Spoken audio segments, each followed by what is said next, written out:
একটা হলো শরীক থাকা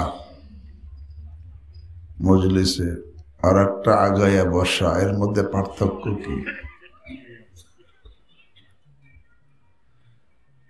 এর মধ্যে বড় একটা পার্থক্য, যে আগ্রহ নিয়ে আগাইয়া বসে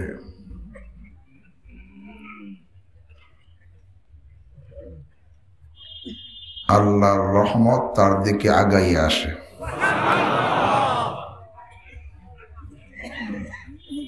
সে আল্লাহর নিকটবর্তী, নৈকট্যশীল হয়ে যায়। পিছনে বসলে সে ফায়দা পাবে, কিন্তু এই যে একটা ফায়দা, উপকার, যে আল্লাহর নৈকট্যশীল হওয়া, মুকাররম, এটা তাদেরকে আল্লাহ কুরবত দান করেন যারা নাকি আগ্রহ নিয়ে আগাইয়া বসে। জায়গা থাকতে আগাইয়া বসা, আর জায়গা না থাকলে পিছনে বসলো, ঠিক আছে, সে এই মজমা পুরা ফায়দা পাবে। কিন্তু জায়গা থাকা সত্ত্বেও পিছনে বসা, পিছনে থাকা, এটি পিছনে থাকা কিন্তু পিছে থাকার আলামত। আগে থাকা আগে থাকার আলামত। যে কাজে আগে থাকে আল্লাহ তাকে আগে রাখেন। আরবিতে একটা হাদিস আছে, মান বাত্তা বিহি আমালু লাম ইউসরি বিহি নাসাবু। যার আমল তাকে পিছে ফেলে দিল, তার বংশ তাকে আগে বাড়াইতে কি পারে না। আমলে পিছে ফেলে দিছে, কারণ সে পিছে থাকে। এই জন্য সামনে সুযোগ থাকা অবস্থায় পিছে না বসা। এখনো অনেকে ওখানে ঘুরতেছে, হ্যাঁ ভাই, সবাই বসে যায়। আল্লাহ আমাদের সবাইকে কবুল করেন। আলহামদুলিল্লাহ।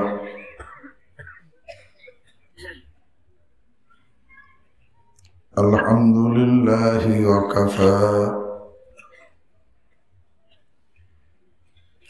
ওয়া সালামুন আলা ইবাদিহিল্লাযীনা ইসতাফা। আম্মা বা'দ, فأعوذ بالله من الشيطان الرجيم. بسم الله الرحمن الرحيم.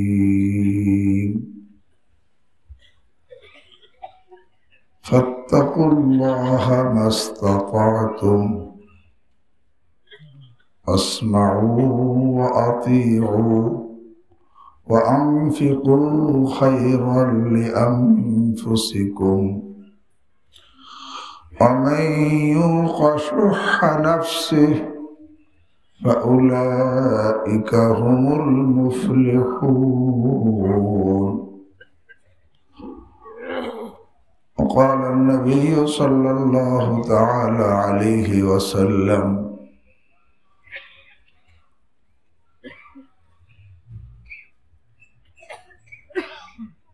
الحلال بين والحرام بين وبينهما مشتبهات لا يعلمها كثير من الناس فمن اتقى الشبهات استبرأ لدينه وعرضه ومن وقع في الشبهات كراعٍ يرعى حول الحمى يوشك أن يواقعه ألا إن لكل ملك حمى ألا وإن حمى الله في أرضه محارمه ألا إن في الجسد لمضغة إذا صلحت صلح الجسد كله وإذا فسدت فسد الجسد كله ألا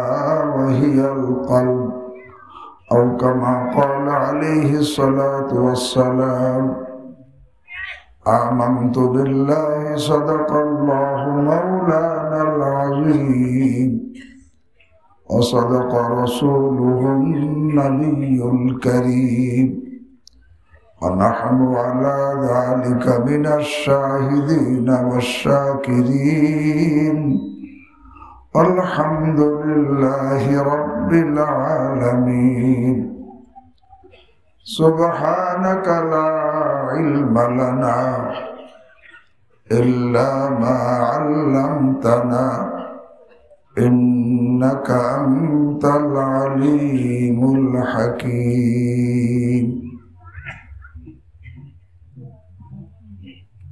حضرت علماء کرام محترم মুকাররম হাজিরিন স্নেহের ছাত্র ভাইয়েরা পর্দার আড়ালে মা ও বোনেরা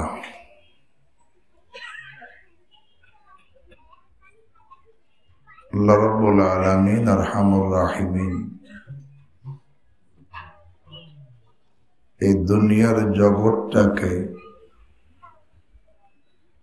আমলের জগৎ বানিয়েছেন আর আখিরাতের জগৎকে আমলের ফল ভোগের জগৎ বানিয়েছেন।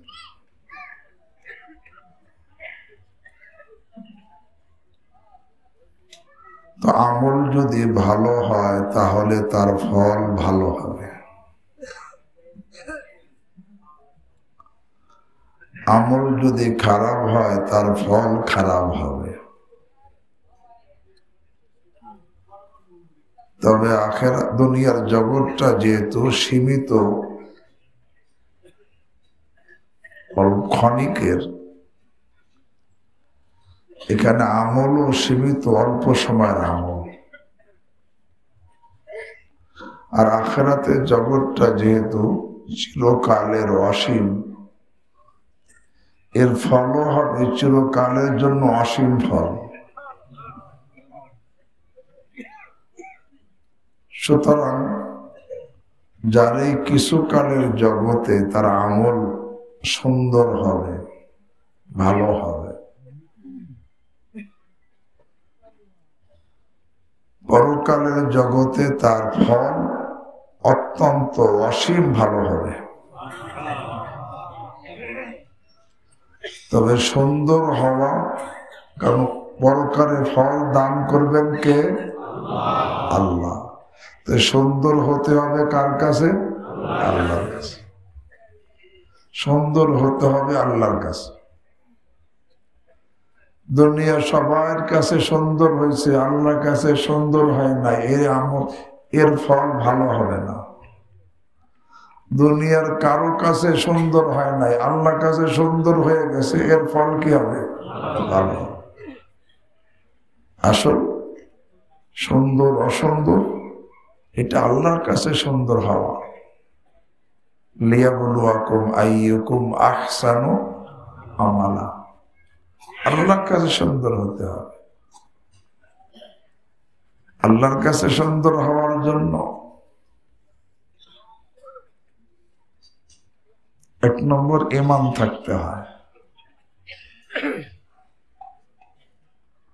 যদি কারো ঈমান না থাকে, সে যত আমলই করুক, এই আমল সুন্দর হবে না। কেন হবে না? ঈমান হলো বামের সংখ্যার মতো, আর আমল হলো ডাইনের শূন্যের মতো। বামে সংখ্যা থাকলে শূন্যের মূল্য আছে, বামে সংখ্যা আছে, তো একটা শূন্য দিলে কয় গুণ বাড়বে? 10 গুণ। দুইটা দিলে, তিনটা দিলে 1000 গুণ। কিন্তু বামের সংখ্যা নাই, শূন্য যদি 100 দেন, 1000 দেন, কি হবে? শূন্য। এই জন্য আমল সুন্দর হওয়ার জন্য প্রথম ঈমান লাগবে। যদি ঈমান না থাকে তাহলে সে যতই আমল করুক এটা কি নাই, এটা সুন্দর হবে না, এর মূল্য আল্লাহর কাছে জিরো।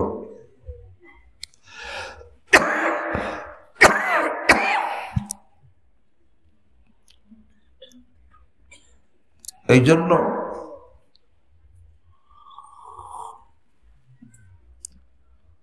কোরআনে কারীমের মধ্যে আল্লাহ রাব্বুল আলামিন যেখানে নেক আমলের কথা বলছে তার আগে কিসের কথা বলছে?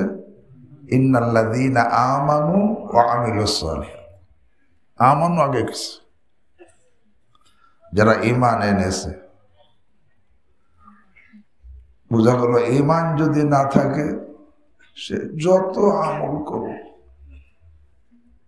এর রেজাল্ট জিরো হবে, এর কোনো কি নাই, মূল্য নাই। এই জন্য প্রথম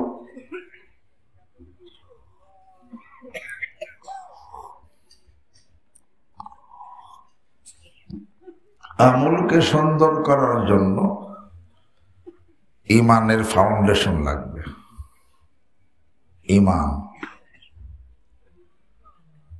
ঈমানদার হওয়ার জন্য যে বিশ্বাস পুরা থাকা লাগবে। যেমন ঈমানদার হওয়ার জন্য কি বিশ্বাস লাগবে? 1 নম্বর, আমানতু বিল্লাহ, আমি আল্লাহর উপরে ঈমান এনেছি। এর অর্থ আল্লাহ আছেন, এটাকে আমি বিশ্বাস করি। যদি কারোর মধ্যে সন্দেহ থাকে, নাউজুবিল্লাহ, আল্লাহ আছেন কি নাই, তার কি নাই, ঈমান নাই, কারণ তার বিশ্বাস নাই। 2 নম্বর, আল্লাহ আছেন কয়জন? ওয়াহদাহু লা শারীকা লাহু। ঈমানদার হওয়ার জন্য একত্ববাদে বিশ্বাসী হওয়া লাগবে। যদি আল্লাহ আছে বিশ্বাস করে কিন্তু একত্ববাদকে বিশ্বাস করে না, সেও কি না, ঈমানদার না। এই কথা আল্লাহ কোরআনে বারবার বলছেন। আল্লাহ আছে, মক্কার কাফেরদের কথা আল্লাহ বলতেছেন, ওয়ালা ইন সাআলতাহুম মান খালাকাস সামাওয়াতি ওয়াল আরদা লায়াকুলুন্না আল্লাহ। কে আমার হাবিব, আপনি মক্কার কাফেরদেরকে জিজ্ঞাসা করেন আসমান জমিন কে সৃষ্টি করছে, তারা বলবে যে আল্লাহ সৃষ্টি করছে। তারা আল্লাহকে বিশ্বাস করে কিন্তু তারা ঈমানদার না। কেন? একত্ববাদে বিশ্বাসী না, আল্লাহর সাথে অন্যকে কি করে, শরীক করে। এই কথা আল্লাহ কোরআনে কারীমের মধ্যে খুলে বলছেন, ইন্নাল্লাহা লা ইয়াগফিরু আন ইউশরাকা বিহি, নিশ্চয়ই আল্লাহ ক্ষমা করবেন না তার সাথে শিরক করার গুণ। শিরকের গুনাহকে আল্লাহ কি করবেন না? ইন্নাল্লাহা লা ইয়াগফিরু আন ইউশরাকা বিহি, আল্লাহ শিরকের গুনাহকে ক্ষমা করবেন না, বরং আল্লাহ শিরকের গুনাহ নিয়ে যারা মারা গেছে তাদের প্রতি কি পরিমাণ রাগ। আল্লাহ অন্য আয়াতে বলেন, ইন্নাহু মান ইউশরিক বিল্লাহ ফাকাদ হারামাল্লাহু আলাইহিল জান্নাহ, যা আল্লাহর সাথে শিরক করে দুনিয়া থেকে যাবে আল্লাহ তাদের জন্য জান্নাত হারাম করে দিয়েছেন। আল্লাহ আমাকে হেফাজত, কারণ তাদের কি নাই, ঈমান নাই। অন্য আয়াতে বলেন, মা কানা লিন নাবিয়্যি ওয়াল্লাযীনা আমানু আন ইস্তাগফিরু লিল মুশরিকিন ওয়ালাউ কানু উলি কুরবা মিন বাদি মা তাবায়্যানা লাহুম আন্নাহুম আসহাবুল জাহিম। আল্লাহ বলেন, আরে কোন নবীর জন্য যায় বৈধ না, মা কানা লিন নাবী, কোন নবীর জন্য বৈধ নহে, কোন ঈমানদারের জন্য বৈধ নহে ক্ষমা চাওয়া ওই লোকের জন্য যে শিরকের গুনাহ নিয়ে মারা গেছে, হ্যাঁ, যদিও সে তার আত্মীয় হয়, তার জন্য ক্ষমা চাওয়ার অনুমতি আল্লাহ দেন নাই। যে এত বেশি আল্লাহ নারাজ, তার জন্য ক্ষমা চাওয়ারও অনুমতি শরীয়তে কি? মা কানা লিন-নাবিয়্যি ওয়াল্লাযীনা আমানু আন ইস্তাগফিরু লিল মুশরিকিন ওয়ালাউ কানু উলি কুরবা। তো শিরকের গুনাহের দ্বারা আল্লাহকে বিশ্বাস করছে ঠিক, কিন্তু আল্লাহর সাথে শরীক করলে তার কি নাই? যদিও আল্লাহকে বিশ্বাস করে, কথায় কথায় আল্লাহ বলে, কিন্তু আল্লাহর সাথে শরীক করে, তার কিন্তু কি নাই? ঈমান নাই। এবং কি কোন ঈমানদার যদি শিরক করে, তার সব আমল কি হয়ে যাবে? ওয়ালাউ আশরাকু লাহাবিতা আনহুম মা কানু ইয়ামালুন। আল্লাহ কয় যে নবীগণও যদি শিরক করে, তাদের সমস্ত আমল নষ্ট হয়ে যাবে। তো শিরকের গুনাহ দ্বারা ঈমান নষ্ট। আল্লাহর উপর ঈমান আনার জন্য তার শর্ত যে আল্লাহকে, আল্লাহ আছেন বিশ্বাস করতে হবে, এবং একত্ববাদকেও কি? কয়জন? ওয়াহদাহু, তিনি একক, তার কোনো অংশীদার নাই। এমনি ভাবে আল্লাহর উপর ঈমান আনার জন্য এটাও জরুরি, আল্লাহ রাব্বুল আলামিন সমস্ত দোষ ত্রুটি থেকে পবিত্র। আল্লাহ কি? পবিত্র। এখন যদি কেউ আল্লাহ আছেন এটাও বিশ্বাস করে, একজন এটাও বিশ্বাস করে, কিন্তু আল্লাহর দোষারোপ করে, তার কি নাই? কারণ ঈমানদার হওয়ার জন্য আল্লাহ যে সমস্ত ত্রুটি থেকে পবিত্র, এই বিশ্বাস করা জরুরি। আল্লাহ পাক আর বেআইব হ্যায়, আল্লাহ পবিত্র এবং নির্দোষ, তার কোনো কি নাই? দোষ নাই। এই আমরা সুবহানাল্লাহ বলি, অর্থ কি? আরে সুবহানাল্লাহ, সুবহানাল্লাহ, আল্লাহ পবিত্র, সমস্ত ত্রুটি থেকে কি? পবিত্র। সুতরাং পুরুষ হোক মহিলা হোক, যারা আল্লাহকে আল্লাহ দোষারোপ করে, তার কি নাই? আল্লাহকে গালি দেয়, তার কি নাই? ঈমান নাই। যদিও কয় যে আল্লাহ একজন, যদিও আল্লাহ আছেন বিশ্বাস করে, যদিও আল্লাহ একজন বিশ্বাস করে, কিন্তু আল্লাহর সমালোচনা করে, তার কি নাই? ঈমান নাই। কারণ তিনি পবিত্র। আল্লাহর পবিত্রতা বিশ্বাসী হতে হবে, তিনি সমস্ত ত্রুটি থেকে কি? পবিত্র। সাথে সাথে আল্লাহ পবিত্র, সাথে সাথে তিনি সমস্ত ভালো গুণের সাথে গুণান্বিত। এমন কোন ভালো গুণ নাই যেটা আল্লাহর মধ্যে নাই। এখন যদি কেউ বলে যে না, নাউজুবিল্লাহ, আল্লাহর এখন এটা অন্যরে তার গুণ দিয়ে আল্লাহ খালি হয়ে গেছে, তার কি নাই? ঈমান নাই। হে ভাই, আরে আল্লাহ সমস্ত ভালো গুণের সাথে গুণান্বিত, এই বিশ্বাসী হতে হবে ঈমানদার হওয়ার জন্য। আল্লাহ রাব্বুল আলামিন রহমান, রহিম, আরে করিম, এরকম ভাবে আলিম, খবীর, সামি, বসির, এসব আল্লাহর গুণ, এগুলা বিশ্বাসী হতে হবে। কাদির, তো আল্লাহ ভালো গুণের সাথে গুণান্বিত, এটা বিশ্বাসী হতে হবে। সুতরাং যদি কেউ বলে যে নাউজুবিল্লাহ, আল্লাহ এটা পারেন না, তার কি নাই? কারণ পারেন না বলার অর্থ কি? সে আল্লাহ যে এই গুণে গুণান্বিত, সেই বিশ্বাস তার মধ্যে কি নাই, তার ঈমান নাই।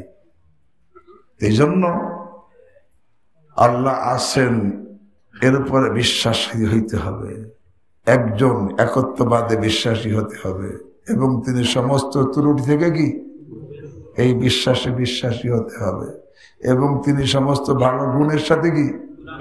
গুণান্বিত, বিশ্বাসী হতে হবে, এবং তিনি সমস্ত জগতের প্রতিপালক, পালনেওয়ালা, রব, এটা বিশ্বাস করতে হবে। পালনেওয়ালাকে আল্লাহ। এখন যদি কয়ে না অমুককে আল্লাহ পালে না, আমি পালি, ঈমান নাই। সবার রবকে, প্রতিপালককে আল্লাহ। আরে সবাইকে আল্লাহ পালে না। আসমান জমিনের সব কিছুকে আল্লাহ পালেন, প্রতিপালক আল্লাহ। এই বিশ্বাসে বিশ্বাসী হতে হবে। আর একটা বিশ্বাস যে আল্লাহ ছিলেন, আছেন, থাকবেন, ওয়াজিবুল ওজুদ। তিনি ছিলেন, আছেন, চিরকাল থাকবেন। তিনি অনাদি, অনন্ত, শুরুও নাই, শেষও নাই। তিনি অতীতে ছিলেন, এখন আছেন, চিরকাল থাকবেন। এই যে এই বিশ্বাসে ওয়াজিবুল ওজুদ, এই বিশ্বাসে বিশ্বাসী হতে হবে।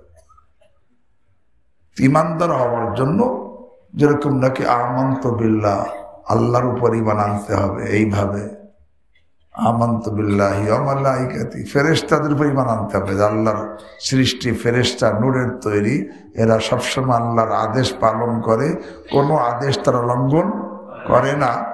এই যে ফেরেশতা আছে, এটা বিশ্বাস করতে হবে। যদি কেউ ফেরেশতার ব্যাপারে সন্দিহান হয়, তার কি নাই? ঈমান নাই।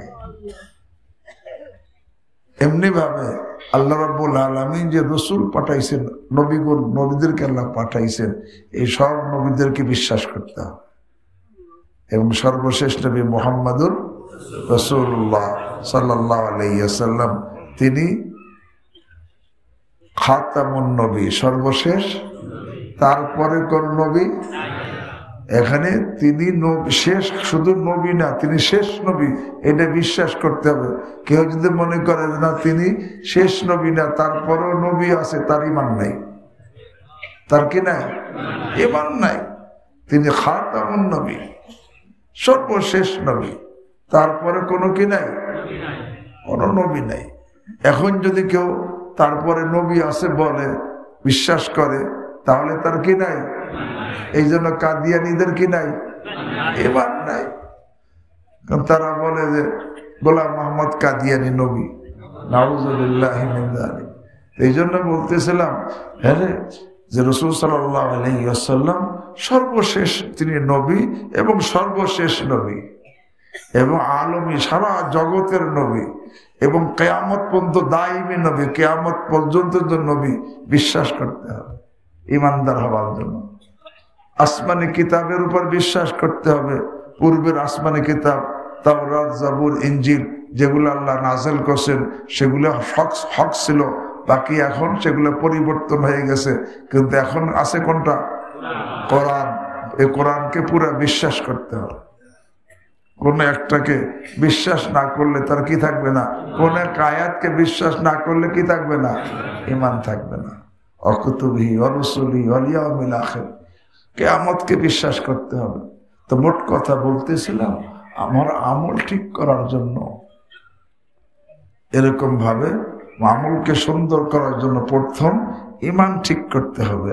ঈমান যদি ঠিক না হয়, সে যতই আমল করুক, যতই হজ করুক, যতই উমরা করুক, যতই দান খয়রাত করুক, যতই মসজিদ মাদ্রাসা বানাক, যতই ইশরাক, আওয়াবিন, তাহাজ্জুদ পড়ুক, তার যদি ঈমান ঠিক না থাকে, তার সব আমলের ফল জিরো। কেন? বামের সংখ্যা নাই। এই জন্য আমলকে সুন্দর করতে হলে আল্লাহর কাছে সুন্দর হয় যেভাবে, অর্থাৎ ঈমানকে সহি করা। 2 নম্বর, আমি যে আমলটা করব সুন্নত তরিকায় করতে হবে। আমি আমল করতেছি কিন্তু সুন্নত তরিকা নাই, মন গড়া তরিকায় করতেছি, তাহলে এই আমলটার কি হবে না? সুন্দর হবে না। সুন্নত তরিকায় প্রত্যেকটা আমল রাসূল করিম সাল্লাল্লাহু আলাইহি ওয়াসাল্লাম, আল্লাহ রাব্বুল আলামিন তার হাবিবকে মডেল হিসেবে পাঠাইছেন যে আমার হাবিবের আমল দেখে তোরা আমল কর, আমার হাবিবের আমল আমার পছন্দনীয়। এই জন্য তার ওই তরিকাটাই সুন্নত তরিকা, হলো আল্লাহর পছন্দের তরিকা। হ্যাঁ, এই জন্য কেমন পছন্দের তরিকা? আল্লাহ নিজে বলেন, ইন কুনতুম তুহিব্বুনাল্লাহ ফাত্তাবিউনি, হে আমার হাবিব, আপনি লোকদেরকে বলে দেন, তোমরা যদি আল্লাহকে ভালোবাসো তাহলে তোমরা আমার সুন্নতের অনুসরণ করো। কেন করলে কি হবে? ইউহিব্বুকুমুল্লাহ, তোমরা আমার সুন্নতের অনুসরণ করবা, আল্লাহ তোমাদেরকে বন্ধু বানাই নেবেন। সুন্নত অনুযায়ী। অনেকে সুন্নত না হলে কি হয়? এবার সুন্নত না হলে উম্মত হওয়া যায় না, উম্মত না হলে জান্নাত হয় না। সুন্নতে উম্মত, উম্মতে জান্নাত। এই জন্য সুন্নত, সুন্নত এটা মামুলি কোনো ব্যাপার না। সুন্নত ওই ব্যক্তি জিজ্ঞেস করে, সুন্নত না করলে কি হবে? এবার তোমার কি আল্লাহর প্রিয় হওয়ার নিয়ত নাই? আহা, হযরতে রাসূল করিম সাল্লাল্লাহু আলাইহি ওয়াসাল্লাম রাত্রিবেলা ঘুরতেছেন, সাহাবাদের ঘরের পাশ দিয়ে কে কি করে। আবু বকর রাদিয়াল্লাহু তাআলা ঘরের পাশে দাঁড়াইছেন, দেখে যে সে দাঁড়াইয়া আস্তে আস্তে কোরআন তেলাওয়াত করতেছে, নামাজে তেলাওয়াত করতেছে কি আস্তে আস্তে। ওমর রাদিয়াল্লাহু তাআলা ঘরের কাছে গেছে, যায় দেখে ওমর রাদিয়াল্লাহু তাআলা নামাজ দেয় খুব জোরে জোরে তেলাওয়াত করতেছে। সকালবেলা রাসূল করিম সাল্লাল্লাহু আলাইহি ওয়াসাল্লাম দুইজনকেই জিজ্ঞাসা করছে, আবু বকর তুমি এত আস্তে তেলাওয়াত কেন করতেছিলা? ইয়া রাসূলুল্লাহ, আমি তো তেলাওয়াত করছি কার জন্য? আল্লাহ তো আস্তেও কি শোনেন। আসমাতু মান নাজাইতু, আমি যার সাথে কথা বলছি আল্লাহ তাকে তো শুনাই দিয়েছি, সে আস্তে শোনে তাকে শুনাইছি। এই যে আমার উদ্দেশ্য আল্লাহকে শোনানো, আল্লাহ তো আস্তে শোনেন, তা আস্তে তেলাওয়াত করছি। একে তো রাত্রিবেলা তাহাজ্জুদের সময় আবার নামাজে দাঁড়াইয়া কোরআন তেলাওয়াত করতেছে, নিয়ত কত ভালো যে আল্লাহকে শোনানোর জন্য। আমি তো তেলাওয়াত করতেছি আল্লাহকে শোনানোর উদ্দেশ্যে, আল্লাহ রাব্বুল আলামিন তো আস্তেও শোনেন, তাই তো আমি আস্তে আস্তে তেলাওয়াত করছি। তারপরে ওমর রাদিয়াল্লাহু তাআলা জিজ্ঞাসা করলেন, এমন তুমি এত জোরে তেলাওয়াত করতেছিলা কেন? ইয়া রাসূলুল্লাহ, আমার মনে চাইছে যে হাদিসে আছে যে অন্য লোকদেরকে ভালো কাজের রাস্তা দেখাইলো, সে নিজে যেন ভালো কাজ করলো। আমার মনে চাইছে আমি একটা নামাজ পড়তেছি, আমি জোরে জোরে পড়ি, যাতে ঘুমন্ত লোকরা জাগ্রত হয়ে তারাও নামাজে দাঁড়ায় যায়, আর কোরআন তেলাওয়াতের আওয়াজ শুনে শয়তান যাতে ভেগে যায়। কারণ কোরআনের আওয়াজ শুনলে শয়তান কি ওকিজুল আসনান ও আতরুদুশ শয়তান, ঘুমন্তকে জাগানোর জন্য আমি জোরে পড়ছি, আর শয়তানকে ভাগানোর জন্য জোরে পড়ছি। তো বোঝা গেল কোরআন তেলাওয়াত করলে ঘরে শয়তান কি হয়? ভেগে যায়। আজকে আমাদের ঘরে কোরআন তেলাওয়াত নাই, সব আছে, মোবাইল আছে, ঘন্টায় ঘন্টায় সময় এর পিছনে ব্যয় হয়, কিন্তু কোরআন তেলাওয়াতের তৌফিক নাই। আরে সূরা ইয়াসিন পড়ানোর তৌফিক হচ্ছে না, হাফেজ মানুষ সূরা ইয়াসিন পড়বে এটুকু তৌফিক হচ্ছে না। আল্লাহ, অথচ এক রিওয়ায়াতের মধ্যে আছে, নাব্বিরু বুয়ুতাকুম, আরে লা তাত্তাখিযু বুয়ুতাকুম কুবুরা, তোমরা তোমাদের ঘরকে কবর বানাইও না। কি বানাইও না? এর তিনটে ব্যাখ্যা। কয়টা? একটা ব্যাখ্যা, লা তাত্তাখিযু বুয়ুতাকুম কুবুরা, তোমরা ঘরের মধ্যে কবর দিও না। কবর ঘরের মধ্যে কবর হবে না। কবর কোথায়? শুধুমাত্র রাসূল করিম সাল্লাল্লাহু আলাইহি ওয়াসাল্লামের বৈশিষ্ট্য, উনি যেখানে ইন্তেকাল করছেন সেখানে তার কবর হওয়া, এটা তার বৈশিষ্ট্য। এই জন্য সে কোথায়? রওজার মধ্যে। কিন্তু বাকি আল্লাহর হাবিব বলছেন, লা তাত্তাখিযু বুয়ুতাকুম কুবুরা, তোমরা তোমাদের ঘরকে কবর বানাইও না। এই জন্য ঘরের মধ্যে কবর দেওয়া জায়েজ নাই।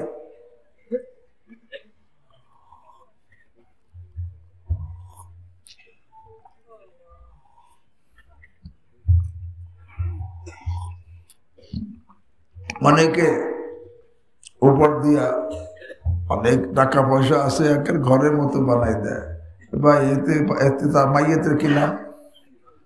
এতে তো কোনো লাভ নাই, কারণ এই ঘরের কারণে তার কোনো আরাম হয় না। তার আরাম তো হবে তার আমলের জন্য। আর বিশেষভাবে যদি কোনো গুনাহগার ব্যক্তি ইমানদার গুনাহ নিয়ে মারা গেছে, এখন দুনিয়াবাসী যদি তার জন্য ইস্তেগফার করতে থাকে, তার জন্য এরকম ভাবে নেকি পৌঁছে থাকে, তাহলে তার লাভ আছে। কিন্তু বিল্ডিং কইরা এরকম ভাবে একেবারে স্বর্ণ দিয়েও গাইতে দেয়, মাইয়াতের এক পয়সা কে নাই, লাভ নেই। তোমরা ঘরকে কি বানাবো না, এক করত। আর এক করতে হলো এ ভাই, কবরস্থানে কি ইবাদত হয়?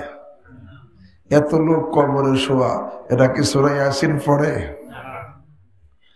এরা কি এরকম নামাজ পড়ে?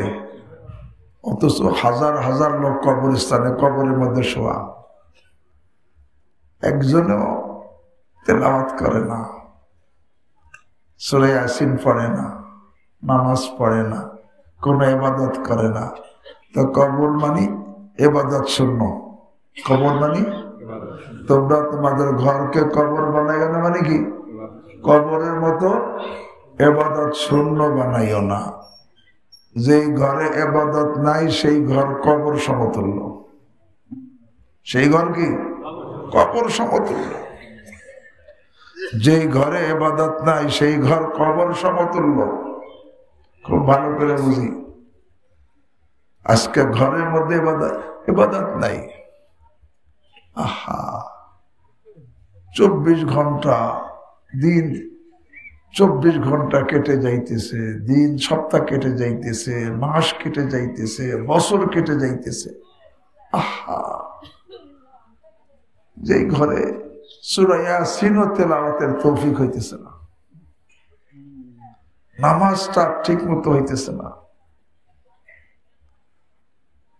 এই ঘরকে ইবাদত শূন্য বানানো মানে কবর বানানো।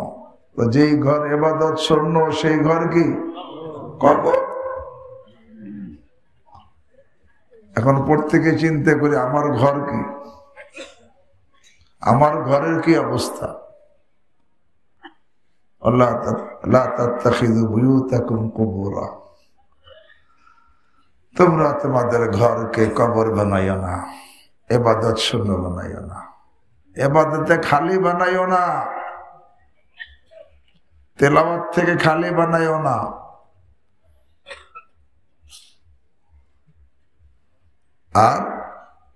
আর এক ব্যাখ্যা হলো, ভাই কবরস্থানে কত লোক জিয়ারত করতে যায়। দুনিয়ার লাইনে যারা বড় তারা যায়, দিনের লাইনে হাফেজ, কারি, আলেম, কত লোক কবরে জিয়ারত করতে যায় না, যায়। কিন্তু এত লোক যে জিয়ারত করতে গেছে, কবরবাসীকে কেউ এই যারা জিয়ারত করতে গেছে তাদের মেহমানদারি করছে, চা খাওয়াইছে, যে আসছেন আমাকে জিয়ারত করতে, চা খাইয়ে যান, হ্যাঁ, বা একটু পান খেয়ে যান, নাস্তা খেয়ে যান, করে নেই। তো বোঝা গেল কি কবরবাসী মেহমানদারি করে না। তাহলে ঘরকে কবর বানাইও না মানে মেহমানদারি শূন্য বানাইও না। যেই ঘরে মেহমানদারি হয় না সেই ঘর কবর সমতুল্য। কথা বুঝাইতে পারিনি। যেই ঘরে মেহমানদারি নাই, মেহমানের মেহমানদারি করে না, সেই ঘর কি কবর, কবর, কবর সমতুল্য।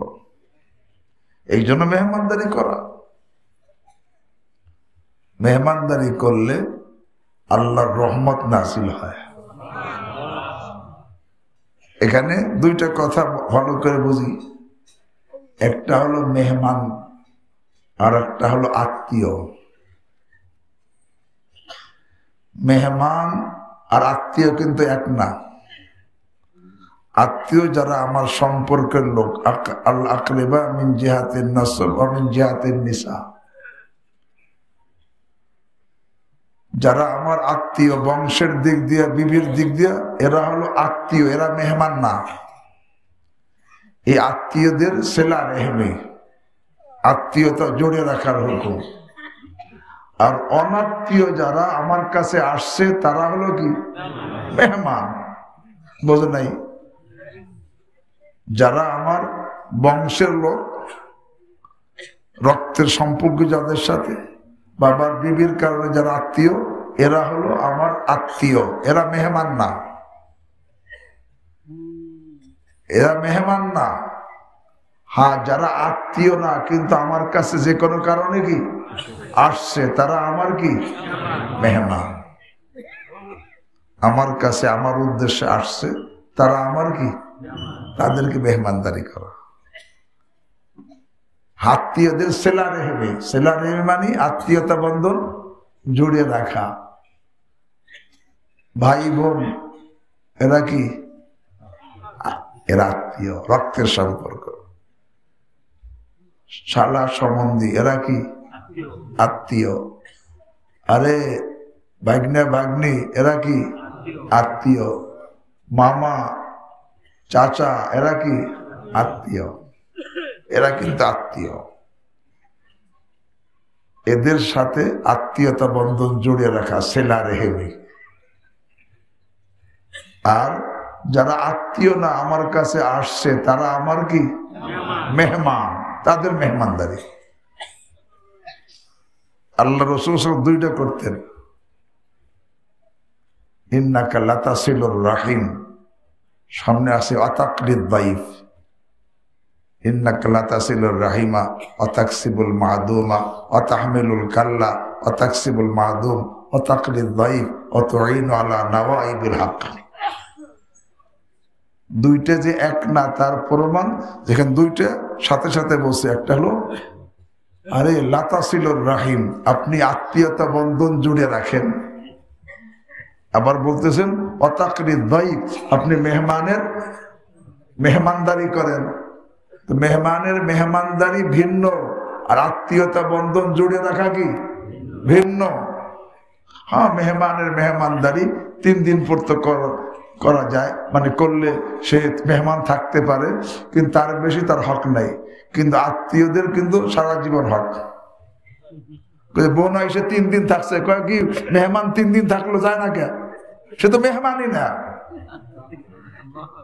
সে তো কি, সে কি আত্মীয়। এটা অনেকে বোঝে না, এটা বোঝে না। এই জন্য সেলা রেহমি এক জিনিস, মেহমানদারি আর এক জিনিস।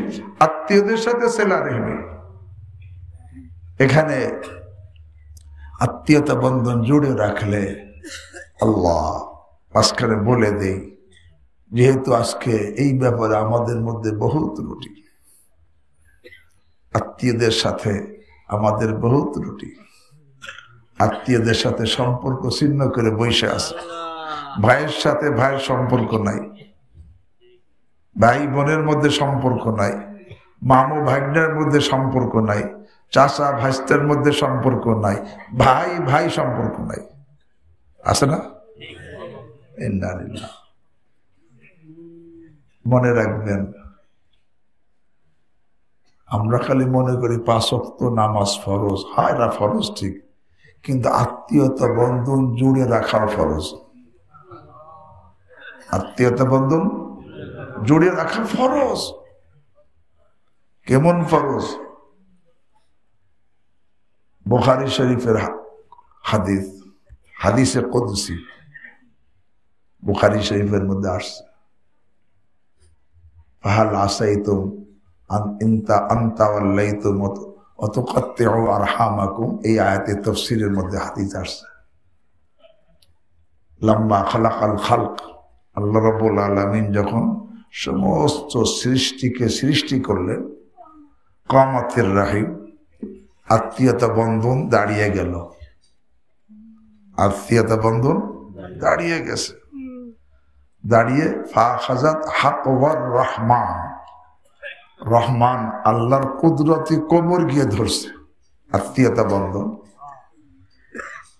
ওয়াকালাত বলছে হাদা মাকামুল আইদি বিকা মিনাল কাতিয়া, আয় আল্লাহ এই যে আমি যেখানে দাঁড়াইছি এই জায়গাটা তো ওই ব্যক্তির জায়গা যেই ব্যক্তি আপনার কাছে আশ্রয় প্রার্থনা করে শীর্ণ হওয়া থেকে, যেই ব্যক্তি হাদা মাকামুল আইদি বিকা মিনাল কাতিয়া, আল্লাহ এতে ওই ব্যক্তির জায়গা যেই ব্যক্তি আশ্রয় প্রার্থনা করে কিসের থেকে? ছিন্ন হওয়া থেকে। অর্থাৎ আল্লাহ আত্মীয়তা বন্ধন বলতেছে আল্লাহ আপনি তো আমাকে সৃষ্টি করছেন কিন্তু লোকেরা তো আমাকে ছিন্ন করে দিবে, আমি এই ছিন্ন হওয়া থেকে আপনার কাছে কি চাই? আশ্রয় চাই। যখন আত্মীয়তা বন্ধন এই কথা বলছে আল্লাহ আত্মীয়তা বন্ধন কি জবাব দিছেন? আরে আমার তার দাও, হে আত্মীয়তা বন্ধন তুই কি রাজি না? কিসে? আন আসিলা মান ওয়াসালাকি, যে তোকে জুড়ে রাখবে আমি আল্লাহ তাকে জুড়ে রাখবো। আল্লাহ জুড়ে রাখবে মানে আমার রহমতের মধ্যে থাকবে, আমার বরকতের মধ্যে থাকবে, আমার মহব্বতের মধ্যে থাকবে। আমার তার দা, হে আত্মীয়তা বন্ধন তুই কি রাজি না? আন আসিলা মান ওয়াসালাকি, যে তোকে জুড়ে রাখবে আমি তাকে জুড়ে রাখবো।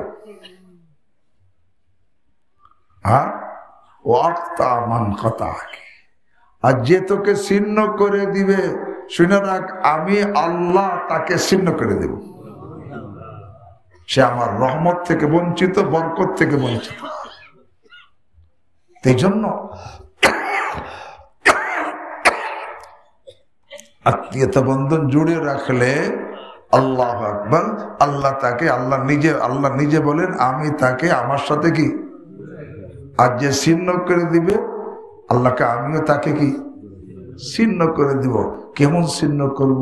আল্লাহ রাসূল সাল্লাল্লাহু আলাইহি ওয়াসাল্লাম বলেন আত্মীয়তা বন্ধন ছিন্নকারীকে আল্লাহ এমন ছিন্ন করেন, আরে সবে বরাত, আরে সবে কদর, আরে বিশেষ সাধারণ ক্ষমার রাত, যেই রাত্রে সবাই আল্লাহ ক্ষমা করেন কিন্তু আত্মীয়তা বন্ধন ছিন্নকারীকে ক্ষমা করেন না। কেমন ছিন্ন করছে? ওই রাত্রে সে ক্ষমা পায় না, ওই রাত্রে সে কি ক্ষমা পায় না। এই জন্য আত্মীয়তা বন্ধন জুড়ে রাখা। আল্লাহ কোরআনে বলেন আত্তাকুল্লাহাল্লাযী তাসাআলুনা বিহি ওয়াল আরহাম, আল্লাহকে ভয় করো, আত্মীয়তা বন্ধনকে ভয় করো। তবে আত্মীয়তা বন্ধন যে যারা জুড়ে রাখবে তাদের জন্য বড় দুইটা পুরস্কার এই নগদ দুনিয়াতে, যেই দুইটা পুরস্কার সকলে পছন্দ করে, পুরুষ হোক মহিলা হোক প্রত্যেককে পছন্দ করে, এমন দুইটা পুরস্কার। এত দুইটা দামি পুরস্কার দুনিয়ার মধ্যে পাওয়া মুশকিল। বলে কি? আল্লাহর হাবিব সাল্লাল্লাহু, বুখারী শরীফ হাদিস, আল্লাহর হাবিব সাল্লাল্লাহু আলাইহি ওয়াসাল্লাম ইরশাদ করেন মান সাররাহু আইয়ুবসাতা লাহু ফি রিজকিহি ওয়া আইয়ুনসা ফি ইথরিহি ফালিয়াসিল রাহিমা, যাকে তার হায়াতে বরকত হওয়া, হায়াত দীর্ঘ হওয়া আর রেজেকে বরকত হওয়া যাকে আনন্দিত করে সেই জন্য আত্মীয়তা বন্ধন জুড়ে রাখে। অর্থাৎ যে আত্মীয়তা বন্ধন জুড়ে রাখবে আল্লাহ তার হায়াতে বরকত দিবেন, তার রেজেকে বরকত দিবেন। আর যে আত্মীয়তা বন্ধন জুড়ে রাখবে না হায়াতের বরকত চলে যাবে, রেজেকের বরকত চলে যাবে। আজকে অনেক দুঃখের কথা, অনেক বাপ মা বলে আরে বাপ মার সাথে সম্পর্ক নাই, আছে না নাই?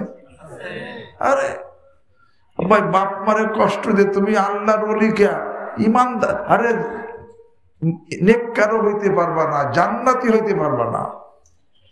তুমি যদি হাফেজ, কারি, আলেম, মাওলানা, মুফতি, মুহাদ্দিস, শাইখুল হাদিস সব হও, কিন্তু বাপ মা তোমার দ্বারা কষ্ট পায়, এই অবস্থায় তুমি তাদের ক্ষমা নেও নাই, আল্লাহর হাবিব বলেন তোমার জন্য জান্নাত হারাম।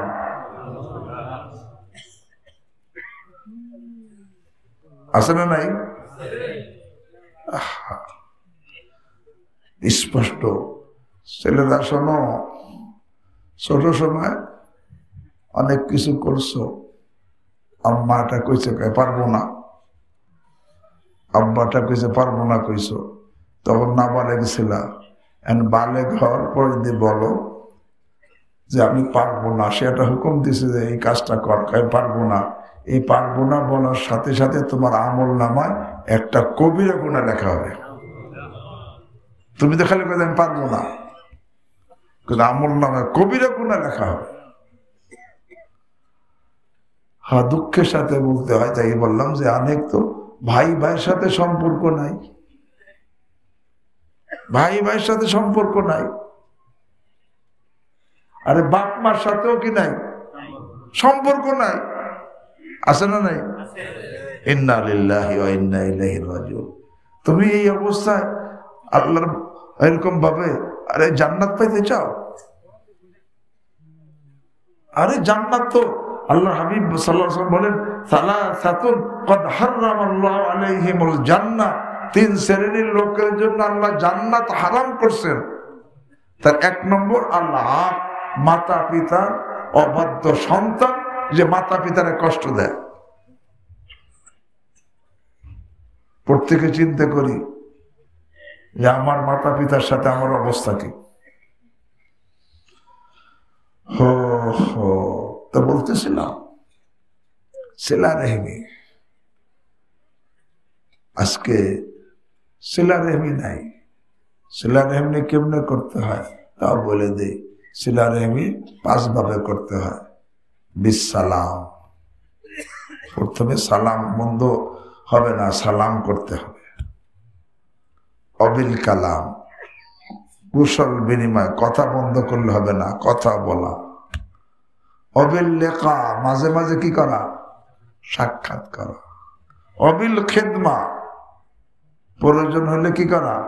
খেদমত, সেবা খেদমত করা। অবিল আনা, সহযোগিতা করা। এইভাবে আত্মীয়তা বন্ধন যুক্ত। দেখলো আত্মীয়তা বন্ধন জুড়ে রাখা, এটা ভিন্ন মাসআলা। এটা মাঝখানে বলে দিলাম কেন, এই ব্যাপারে আমাদের মধ্যে কি আছে? গাফলাতি আছে। অনেক হয়েছে ভাই এমন দুর্ব্যবহার করছে, এখন তার সাথে সম্পর্ক রাখা চলে না। কেন? বলে জায়গা নিয়ে, বলে আদার জায়গা নিয়ে মারামারি হয়েছে, এক আট জায়গা মারামারি হয়েছে। এখন এই এক আট জায়গা নিয়ে মারামারি হওয়ার কারণে ভাইয়ের সাথে সম্পর্ক নেই। ভাই হযরত ইউসুফ আলা নবিয়িনা আলাইহি সালাতু ওয়াস সালাম, ওনার বয়স 12 বছর। কত? ওনার 10 ভাই,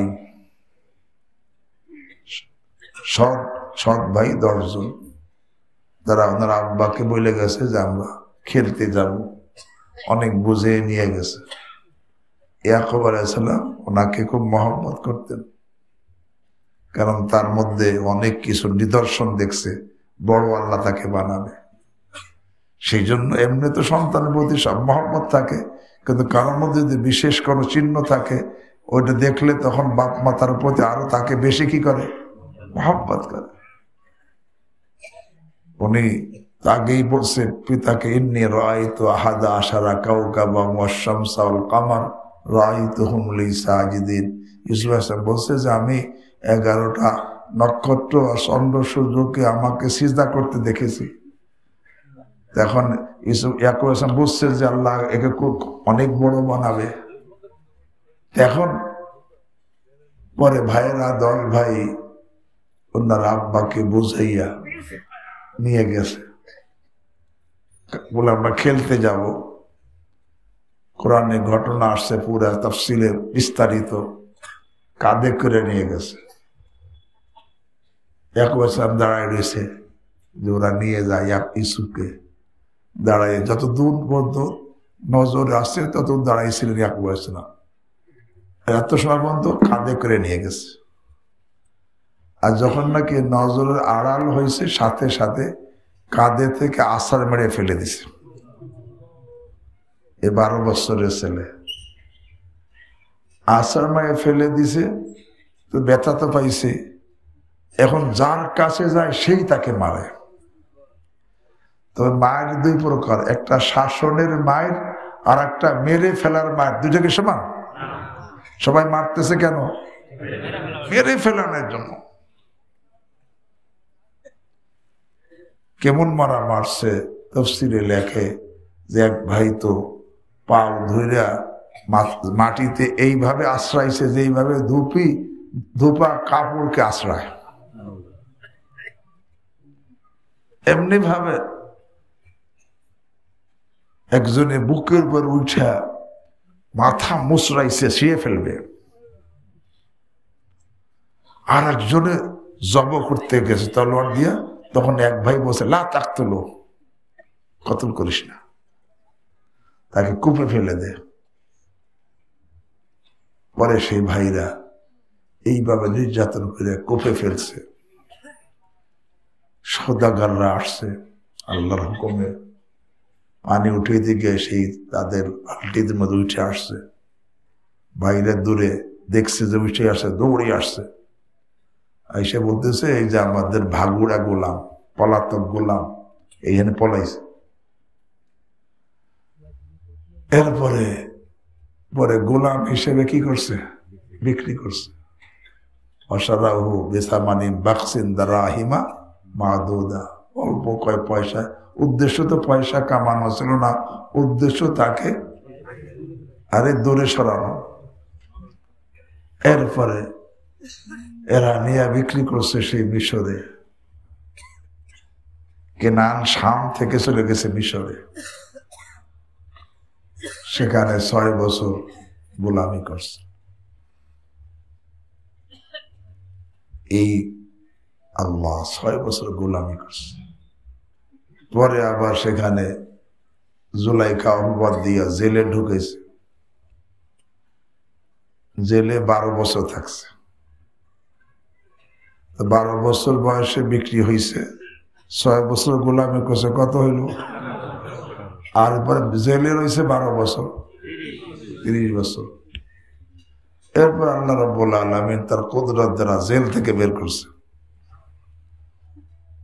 এরপর স্বপ্নের ব্যাখ্যা বলছেন। স্বপ্নের ব্যাখ্যা বলার পরে 7 বছর লাগাতার খুব ভালো ফসল হয়েছে। সেই ফসল উনি খাদ্যমন্ত্রী ওনাকে বানানো হয়েছে, সে সংরক্ষণ করছে। তো এই লোক 30 আর 7 কত? 37। এরপরে 7 বছর লাগাতার দুর্ভিক্ষ।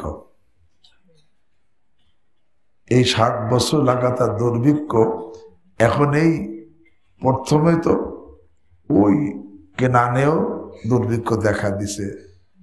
পরে মানুষ শুনছে যে মিশরের বাদশাহ এরকম খাদ্য দেয়, তখন ভাইরা সেখানে আসছে এই ইউসুফ আসলামের কাছে। উনি তখন খাদ্যমন্ত্রী, খাদ্য ওনার হাতে, ওনার কাছে আসছে যে এই ভাইরা এমন আচরণ করছে। আল্লাহ বলেন ফারাফাহুম অহুম লাহু মুনকিরুন। আসার সাথে সাথে ইউসুফ আসলাম ভাইদেরকে চিনে ফেলছে, সবাই চিনছে, কিন্তু ভাইরা কেউ তাকে চেনে নাই। এই ভাইদের এত একরাম, এত আপ্যায়ন করছে, কিন্তু বুঝতে দেয় নাই, পরিচয় দেয় নাই। কারণ আল্লাহর পক্ষ থেকে পরিচয় দেওয়ার অনুমতি পায় নাই। এরপরে খাদ্য দিয়ে দিছে। তারা যে পয়সা দিয়েছিল, পয়সা বস্তার মধ্যে, ওই লোককে বসে ওর পয়সা বস্তার মধ্যে ঢুকে দিবা গোপনে, আর ওর পয়সা যা হয় আমি সেটা বাইতুল মালে জমা করব। ভাইদের পয়সা তাদের বস্তায় ফেরত দিছে, আবার নিজের পক্ষ থেকে ওই খাদ্যের মূল্য জমা করে দিছে। এরপরে দ্বিতীয়বার আসছে বিনিয়ামিনকে নিয়ে, আর আপন ভাইকে নিয়ে। আপন ভাইকে কৌশলে রাখছে, এখনো পরিচয় দেওয়ার অনুমতি কি হয় নাই। তৃতীয়বার আসছে, তখন যখন আইসা এরা ইয়া আইয়ুহাল আজিজ মাসসানা ওয়া আহলানা দুর ওয়া জিনা বিবিদাআতিন মুজজাত ফাআউফি লানাল কাইল ওয়া তাসাদ্দাক আলাইনা ইন্নাল্লাহা ইয়াজজিল মুতাসাদ্দিকিন। হে আজিজ মিসর, আমরা খুব বিপদগ্রস্ত। মাসসানা ওয়া আহলানা দুর, আমাদের পরিবার, আমাদের পরিবারের উপরে খুব দুর্ভিক্ষ চলে আসে। অজিনা বিবিদাআতিন মুজজাত, আমরা আসছি আপনার কাছে কোনো পয়সা, কোনো মানে ভালো চল যে পয়সা চলে এমন পয়সা আনতে পারিনি, কিছু অচল পয়সা আনছে, কারণ আমাদের কাছে অন্য কিছু আর নাই। ফাউফিল লানাল কাইল, আমাদেরকে পরিপূর্ণ খাদ্য দিয়ে দেন এবং কিছু দানও করেন। আল্লাহ রাব্বুল আলামিন দানকারীকে পছন্দ, প্রতিদান দান করেন। এই ভাইরে ইন্নাল্লাহ ইয়াজজিল মুতাসাদ্দিকিন, এই এখন আল্লাহ রাব্বুল আলামিন অনুমতি দিয়েছেন পরিচয় দেওয়ার তৃতীয়বার। তখন ইউসুফ আসলাম কি বলেন? ক্বালা হাল আলিমতুম মা ফাআলতুম বিইউসুফ, আরে তোমরা কি জানো, তোমাদেরকে জানা আছে ইউসুফের সাথে কি করছিলাম? আহা, এবং তাফসীরে লেখে এই প্রশ্ন যখন করছে, এতদিন তো ভাইদের সামনে খুব সাইজে কিছু থাকছে, মুকুট পরে থাকছে, যাতে ভালো করে তারা চিনতে না পারে। আজকে মাথার মুকুট খুলে ফেলছে, মাথার মুকুট খুলে ফেলছে। এবং তাফসীরে লেখে ইয়াকুব আলাইহিস সালামের এই প্রত্যেক ছেলের মাথার মধ্যে একটা বিশেষ চিহ্ন ছিল। এই চিহ্ন দেখে সবাই বুঝতে পারতো এটি ইয়াকুব আলাইহিস সালামের ছেলে। এখন সেই চিহ্ন বেড়ে গেছে। এখন জিজ্ঞাসা করছে, হাল আলিমতুম মা ফাআলতুম বিইউসুফ ওয়া আখি ইয আনতুম জাহিলু, তোমরা যখন মূর্খ ছিলে তখন তোমরা ইউসুফ এবং তার ভাইয়ের সাথে কি করছো তোমাদের জানা আছে? তখন ভাইরা বলে, ক্বালু আইন্নাকা লা আনতা ইউসুফ, তুমি কি ইউসুফ? তখন ক্বালা আনা ইউসুফ ওয়া হাযা আখি, আমি ইউসুফ আর এই যে আমার ভাই বিনিয়ামিন। কদ মান্নাল্লাহু আলাইনা, এখানে একটা কথা,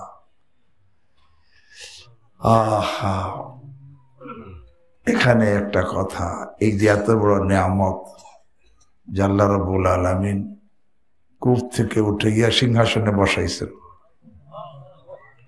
এই নিয়ামত পাইয়া কোনো ফখর নাই, কোনো গর্ব নাই, কোনো অহংকার নাই। কি কয়? কদ মান্নাল্লাহু আলাইনা, আল্লাহ আমাদের উপর ইহসান করছে, এটা আল্লাহর মেহেরবানি। আমরা কিছু পাইলে কি করি? আরে গর্ব করি। উনি কদ মান্নাল্লাহু আলাইনা, আল্লাহ আমাদের উপর ইহসান করছে। কদ মান্নাল্লাহু আলাইনা, তারপরে ইন্নাহু, এরপরে বলেন আল্লাহ ইহসান করছে, ইন্নাহু মাইয়াত্তাকি ওয়া ইয়াসবির ফাইন্নাল্লাহা লা ইউদিউ আজরাল মুহসিনিন। আরে যে নাকি যার মধ্যে দুইটা গুণ থাকবে, ভালো করে শোনো ভাই, ভালো করে শোনো, আল্লাহ আমাকে শোনার তৌফিক দান করে। শুনতে হবে কেমনে? আল্লাহকে আসমাউ ওয়া আতিউ, শোনো আর মানো। কি বলছে? আসমাউ ওয়া আতিউ, শোনো আর মানো। আয়াত পড়ছেন শুরুতে, ফাত্তাকুল্লাহ মাস্তাতাতুম আসমাউ ওয়া আতিউ, শোনো আর মানো।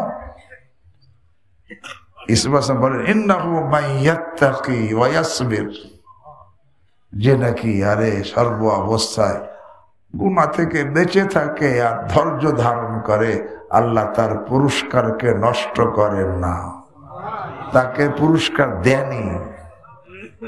হযরতে ইউসুফ আলাইহিস সালাম, আল্লাহু আকবার, সবরও করছেন কি পরিমাণ, আবার তাকওয়া কি পরিমাণ।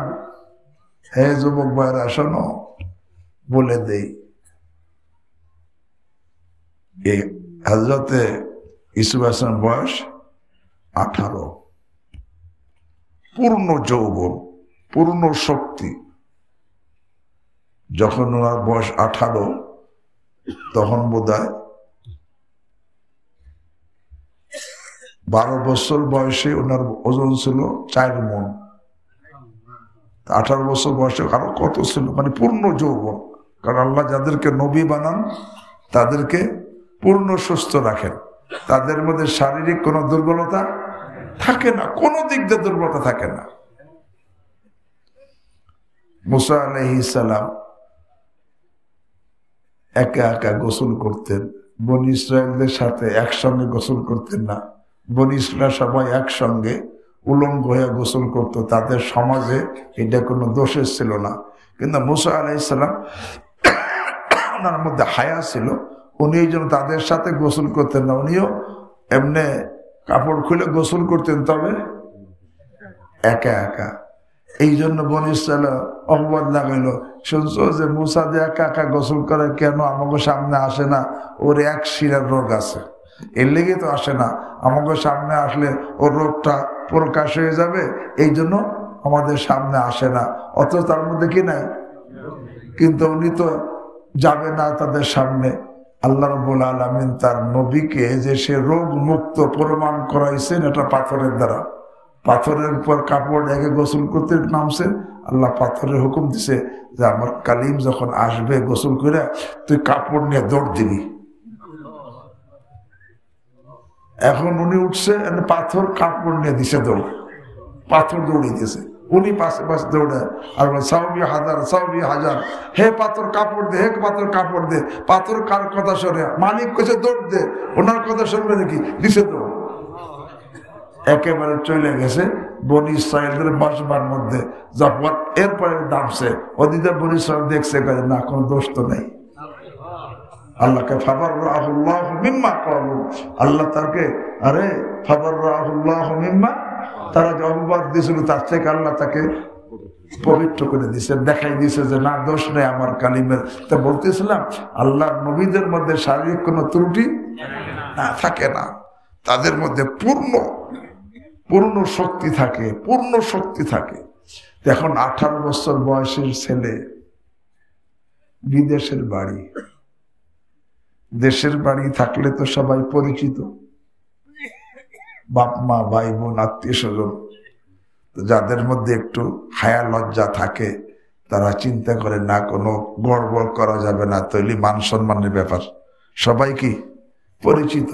কিন্তু যখন নাকি বিদেশে যায়, কেউই পরিচিত না, তখন ওই ভয় থাকে না, কারণ বলে এখানে তো কেউই আমার কি চেনে না। তখন বলো দি চাহিদা বাড়ে না কমে? বাড়ে। এরপরে যদি এমন জায়গায় এমন অবস্থা হয় যে জানা থাকে যে অমুকখানে একটা মেয়ে গেলে সে বাধা দেয় না, কোনো বাধা দেয় না, তখন এই জানার পরে এই গুনার চাহিদা কমে না বাড়ে? আরো বাড়ে। শুধু বাধা দেয় না, না, এখন যদি এমন হয় যে সেই মেয়েই তাকে এরকম পাপের জন্য তাকে আহ্বান করে ডাকে, তখন গুনার চাহিদা আরো বাড়ে।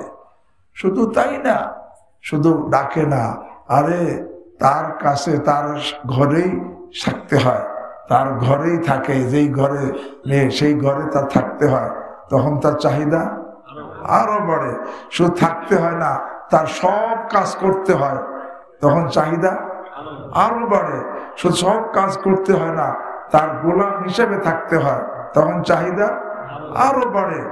আরে শুধু তাই না, এরপরে যদি ধমকি দেয়, লাইল্লাম ইয়াফআল মা আমরুহু লাইসজারান্না ওয়া ইয়াকুনা মিনাস সাগিরিন, আরে যদি আমার কথা না মানে তাহলে তাকে জেলে ঢুকাবো, ধমকি দেয়, তখন চাহিদা। আরে এত কিছু, এই যুবক ছেলে তারপরে গুনাহ করছে, জগৎবাসী যুবকদেরকে সবক দিছে, হে যুবকরা তোরা কোন অবস্থায় পড়ছিস?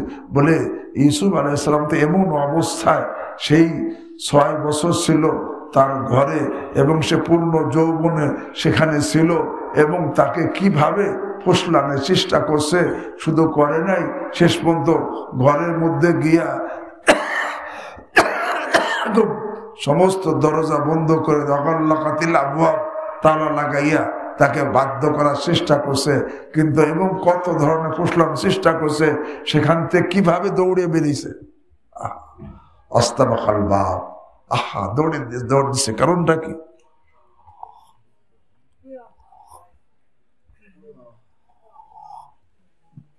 এই অবস্থায় গুনাহ করে নাই।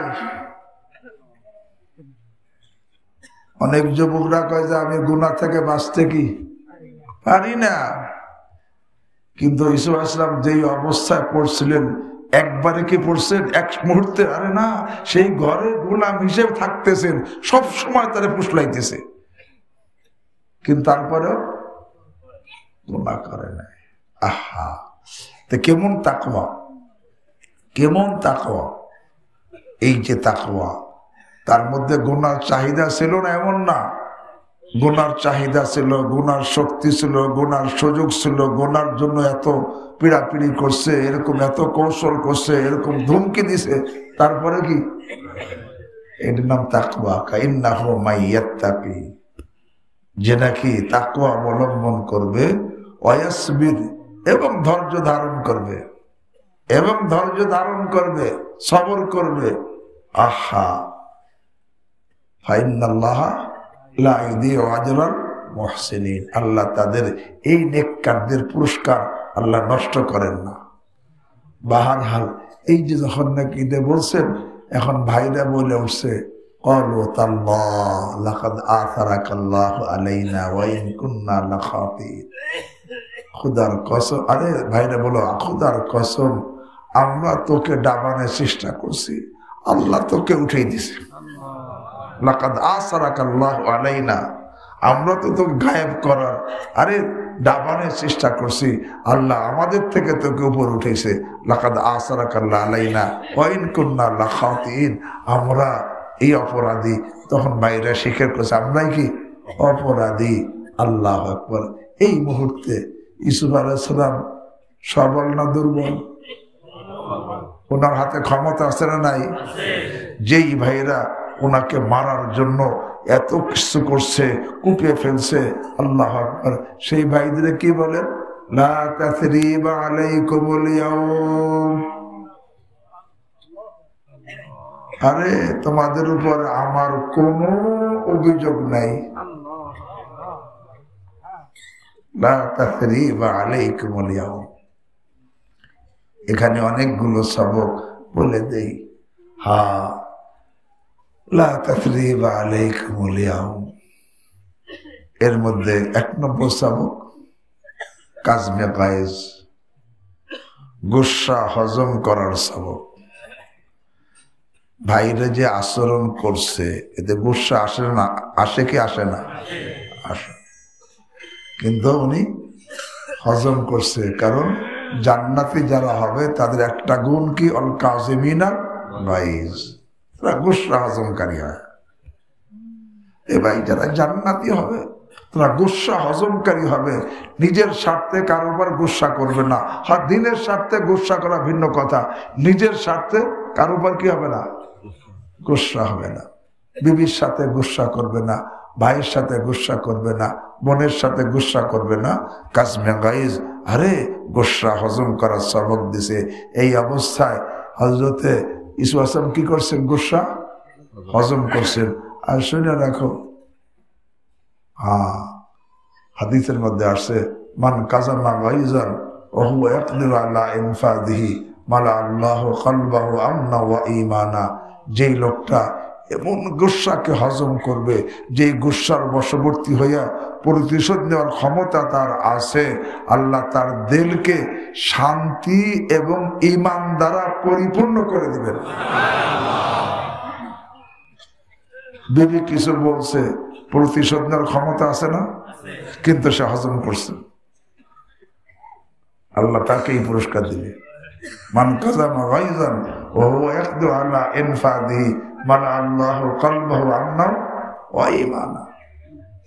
অন্য রিওয়ায়াতে আছে, ইবনে আদম উযকুরনি হিনা তাগযাব আযকুরকা হিনা আগযাব, হে আদম সন্তান, তোর যখন রাগ ওঠে তখন আমাকে স্মরণ করিস।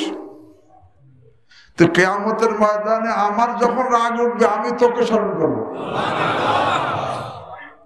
ইবনে আদম উযকুরনি হিনা তাগযাব আযকুরকা হিনা আগযাব, হে আদম সন্তান, তোর যখন রাগ ওঠে আমাকে স্মরণ রাখিস। তাহলে আমার যখন কিয়ামতের ময়দান রাগ উঠবে, ইন্নাহু লা ইয়াগযিবা ইন্নাহু কদ গাযিবা গাযাবান লা ইয়াগযিবা ক্বাবলাহু ওয়ালা বাদ। হাদিসে আছে কিয়ামত এমন রাগান্বিত হইছে হবে না আল্লাহ যে আগে পরে কখন এরকম কি। আল্লাহ কয় যে ইবনে আদম উযকুরনি হিনা তাগযাব আযকুরকা হিনা আগযাব, হে আদম সন্তান, তোর যখন রাগ ওঠে তখন তুই আমাকে স্মরণ রাখিস। তার আমার যখন রাগ ওঠে আমি তোকে স্মরণ রাখবো। কি করছেন? রাগ করছেন না, হজম করছেন। এবার জান্নাতে মানুষের একটা গুণ, এটা আল্লাহ কোরআনে বলেন উইদ্দাত লিল মুত্তাকিন, যে জান্নাত তৈরি করে মুত্তাকিনদের জন্য, তাদের একটা গুণ কি? আল কাযিমিনা, গুসা তারা কি করে? হজম। আমরা গুসা হজম করি না গুসার উপরে, আরে গুসার উপরে গুসার বশবর্তী হয়ে কাজ করি। ইন্নাল গাযাব ইফসিদুল ঈমান কামা ইফসিদু সাবিরুল আসাল। আরে গুসা ঈমানকে এইভাবে নষ্ট করে ফেলে যেইভাবে সাবির বলা হয় তিক্ত জিনিস, মধুকে নষ্ট করে ফেলে। আজকে আমাদের যারা আমার অধীনস্থ তাদের উপরে আমরা অনেক অবৈধভাবে অন্যায়ভাবে কি করি? গুসা করি। আল্লাহ আমাকেও হেফাজত করেন। হযরত ইউসুফ আলাইহিস সালাম যে ভাইরা যে আচরণ করছে, গুসা হওয়ার যোগ্য না? উনি গুসা করছেন, বরং কি 1 নম্বর সবক কি? এবার গুসা হজমের সবক যে শিখবে ইনশাআল্লাহ তার সাথে কারো গন্ডগোল হবে না। আর গুসা হজম করা শিখবে না, ভাইয়ের সাথে, বোনের সাথে, বাপের সাথে, স্ত্রীর সাথে, প্রতিবেশীর সাথে গন্ডগোল লাইগেই থাকবে। এমনকি গুসার কারণে এমন কিছু করবে পরে সারা জীবন আফসোস করেও সেটা শুধরাইতে কি পারবে না। এই যে গুসা হজম করা শেখা 1 নম্বর সবক কাজমে গাইজ। 2 নম্বর সবক আফবে মুজরিম, ভাইরা অপরাধী না? ইউসুফ আসলাম কি করছেন? তাদেরকে মাফ করে দিছে। তাই বোঝা গেল আরে অপরাধীকে ক্ষমা করা, আমি যখন নাকি কোনো অপরাধীকে ক্ষমা করব আল্লাহ আমাকে ক্ষমা করবে। এই জন্য ইউসুফ আলাইহিস সালাম ভাইদেরকে কি করছেন? ক্ষমা করছেন। শুধু ক্ষমা করেন নাই, তাদের উপর এহসান করছেন। করেন নাই? কি পরিমাণে এহসান করছেন! এখানে এই যে এহসান করা, ক্ষমা করছেন আবার কি এহসান করছেন, সাথে সাথে উত্তম চরিত্রের সবক দিছে। উত্তম চরিত্র কাকে বলে? সিলমান কতাক আফু আম্মান যালামাক ও আহসিন ইলা মান আসা ইলাইক, যে তোমার সাথে সম্পর্ক ছিন্ন করে তুমি তার সাথে সম্পর্ক জুড়ে রাখো, যে তোমার উপরে জুলুম করে তুমি তার সাথে তাকে ক্ষমা করো, যে তোমার সাথে দুর্ব্যবহার করে তুমি তার সাথে ভালো ব্যবহার করো। এইটা উত্তম চরিত্র। সিলমান কতাক আফু আম্মান যালামাক ও আহসিন ইলা মান আসা ইলাইক। ইউসুফ আলাইহিস সালাম এইটা কোশ্চেন করেন নাই, এই উত্তম চরিত্র সবক। সাথে সাথে আমার যেই কথায় যে অনেকে বলে যে ভাই এমন আচরণ করছে তার সাথে সম্পর্ক রাখা চলে না, আমি বললাম ঠিক আছে, তোমার ভাই তোমার সাথে অনেক দুর্ব্যবহার করছে।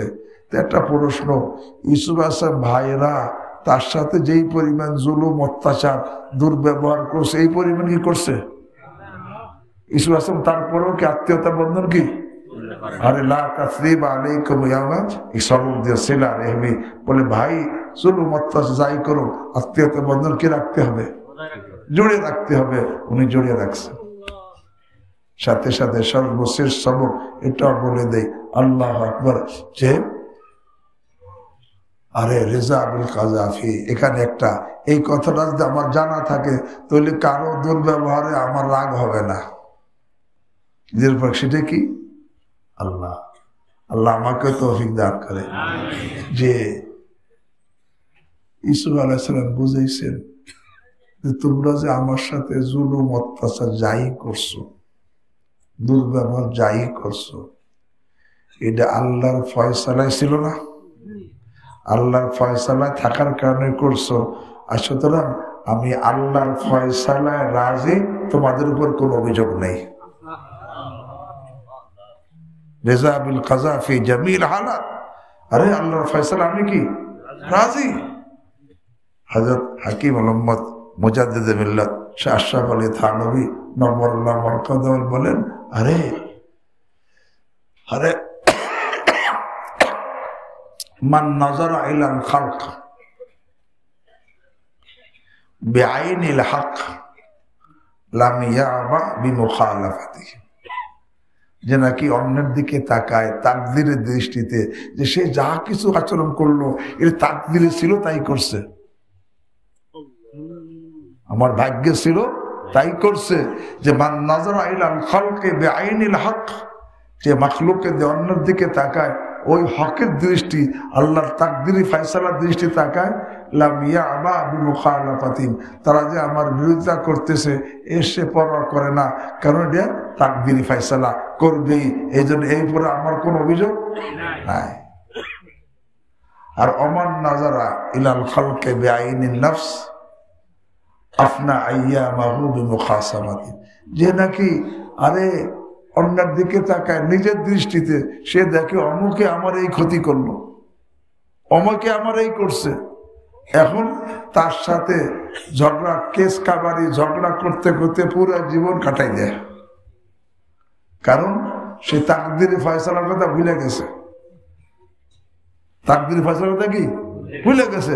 তাকদীরে ফয়সালা মনে থাকলে বলে আমি তো আরে অল কদরি খাইরিহি ওয়া শাররিহি, ভালো মন্দ তাকদীর কার পক্ষ থেকে, এটা বিশ্বাস করি, ঈমান আছে, কিন্তু ভুলে গেছে দেখে এখন ওই যে আমার সাথে দুর্ব্যবহার করছে এখন তার পিছে লাগছে, অথচ যে নাকি রিজা বিল কাজা ফি জামিল হালাত, আল্লাহর সর্ব অবস্থায় আল্লাহর ফয়সালা রাজি যে থাকে, সে কয় কি লা তাসরিবা আলাইকুমুল ইয়াউম, আরে তোমাদের উপর আমার কোনো অভিযোগ নাই, কারণ তোমরা যা করছো তাকদীর ছিল তাই করছো, আমি তাকদীরি ফয়সালায় রাজি, এই জন্য তোমাদের উপর কোনো অভিযোগ নাই। হযরতে সালমান ফারসি রাদিয়াল্লাহু তাআলা আনহু, সালমান এবং আবু দারদা রাদিয়াল্লাহু তাআলা আনহু, সালমান ফারসি ফারস্যের, আবু দারদা রাদিয়াল্লাহু তাআলা মদিনার আনসার, এই দুইজনের মধ্যে ভ্রাতৃত্ব। আল্লাহ রাসূল আনসার মুহাজিরদের মধ্যে কি করছেন? ভ্রাতৃত্ব বন্ধন স্থাপন করে দিয়েছে। সালমান ফারসি রাদিয়াল্লাহু তাআলা তো অনেক বয়স হয়েছিল, এখন এই সালমান ফারসি আবু দারদা তার যাকে আল্লাহ রাসূল ভাই বানাইছে তাকে বলছেন, ভাই আমার একটা বিবাহর দরকার, দেখো দি ওই যে অমুকের একটা মেয়ে আছে, চলো আমরা যাই, তুমি গিয়ে আমার জন্য প্রস্তাব দাও। ঠিক আছে চলো। আবু দারদা আর সালমান দুইজন, ওই যেটা একজনের মেয়ে আছে তার বাড়ির কাছে গেছে, বাড়ির কাছে গিয়া সালমান ফারসি বাড়ির বাহিরে বসে আছে, আর আবু দারদা রাদিয়াল্লাহু তাআলা বাড়ির ভিতরে গেছে, এখন প্রস্তাব দিতেছে এই মেয়ের গার্জিয়ানকে সালমান ফারসির জন্য, যে আপনার মেয়েটা যে সালমান ফারসিকে দেন তার সে বিবাহ করত। প্রস্তাব দিছে, আসতে বেশ দেরি হয়েছে, বেশ দেরি হয়েছে। আসার পরে সালমান ফারসি বলে, ভাই আসলে দেরি করলা কেন? ভাই বলতে লজ্জা লাগতেছে। বলে কি কও না? তোমার পক্ষতে প্রস্তাব দিছি, মেয়ের গার্জিয়ানরা কইছে না, তারে আমরা মেয়ে দিব না, তবে তুমি যদি রাজি হও তোমার মেয়ে দিতে পারি। তো আমি রাজি হয়ে গেছি, আমার সাথে বিবাহ হয়ে গেছে, তো তোমার পক্ষ থেকে প্রস্তাব নিয়ে গেছি, সেই মেয়ে আমি বিবাহ করছি, বলতে লজ্জা লাগতেছে। সালমান ফার্সি কয়, আল্লাহ ভাই তোমার লজ্জা পাওয়ার কথা না, লজ্জা তো আমার পাওয়ার কথা। কেন? যেই মেয়ে আল্লাহ তোমার তাকদিরে রাখছে সেখানে আমি প্রস্তাব পাঠাই, এই যে লজ্জা তো আমার পাওয়া দরকার, তোমার তো লজ্জা পাওয়ার কথা না। আর আমরা কইতাম কি, আরে আমার পক্ষে প্রস্তাব নিয়ে গেছে, সেইটা বিয়ে করছে, আর যে মারামারি।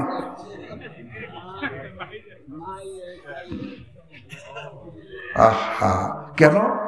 আর সালমান বলছে রিজাবিল কাজাফি জামিল হালাত, আরে যে দেখতেছে আল্লাহর ফয়সালা রাখছে এইটা তোমার জন্য মেয়ে, সেখানে আমি প্রস্তাব পাঠাই কেন? এই যে আমার জন্য লজ্জা পাওয়া দরকার। আহা, এইটা কেন হয়েছে?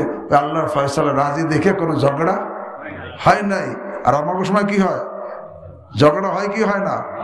কি পরিমাণ হয় প্রত্যেকে জানা আছে।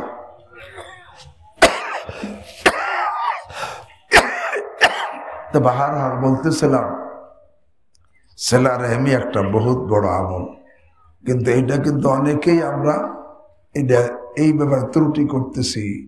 আত্মীয়র সাথে সম্পর্ক, এরা কিন্তু আত্মীয় কিন্তু মেহমান না, এটা ভালো করে মনে থাকতে। আত্মীয় কি কিন্তু কিনা মেহমান। কারা?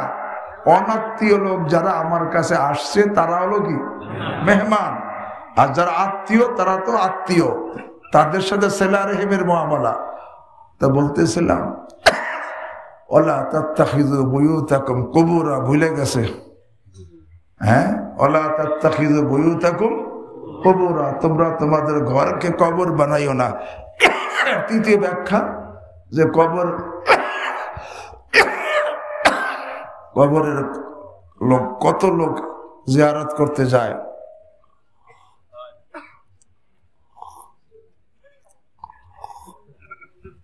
যত বড় হুজুর যাক, যত বড় নেতা যাক, একটু পানও খাওয়ায় না, চাও খাওয়ায় না, কোনো মেহমানদারি করায় না। তো কবর মানে মেহমানদারি শূন্য। তোমার ঘরকে মেহমানদারি শূন্য। আরে ভাই, আমার ঘর তো মেহমানদারি তো নাই, সিলা রেহমিও নাই, তো বরকত করতে আসবে, তাই না? বরকত পাইতে হলে কি করতে হবে? হ্যাঁ, সিলা রেহমি তো করতে হবে, মেহমানদারি। বলতেছিলাম কোন কথাতে আসছে? হ্যাঁ, ও ঘরের মধ্যে তেলাওয়াত। হ্যাঁ, সেই তেলাওয়াতের মধ্যে আসছে, তেলাওয়াত থেকে এরপর হাদিসের মধ্যে আসছে নাব্বিরু বুয়ুতাকুম বিযিকরিল্লাহ, তোমরা তোমাদের ঘরকে আল্লাহ জিকির দ্বারা আলোকিত করো। যেই ঘরে আল্লাহর জিকির হয় সেই ঘর কি আলোকিত হয়। ওয়াকসিরু ফিহা তিলাওয়াতাল কুরআন, আরে যেই ঘরে কোরআন তেলাওয়াত করা হয় সেই ঘরে, আরে তোমরা ঘরের মধ্যে কোরআন তেলাওয়াত বেশি বেশি করো। কেন? ফাইনাল বাইতাল্লাযী ইকরা ফীহিল কুরআন, যেই ঘরের মধ্যে কোরআন তেলাওয়াত করা হয়, ইয়াত্তাসিউ আলা আহলিহি, সেই ঘর ঘরওয়ালাদের জন্য প্রশস্ত হয়ে যায়। অতাহজুরুল মালাইকা, সেই ঘরে রহমতের ফেরেশতা দলে দলে হাজির হয়। অতাদহাদু আনহু শায়াতিন, সেই ঘর থেকে জিন শয়তান পলায়ন করে, ভেগে যায়। ওই যে ওমর রাদিয়াল্লাহু তাআলার কথা মাশাআল্লাহ মনে করে দিয়েছে, যে ওমর রাদিয়াল্লাহু তাআলা, তুমি এত জোরে কেন পড়তেছিলা?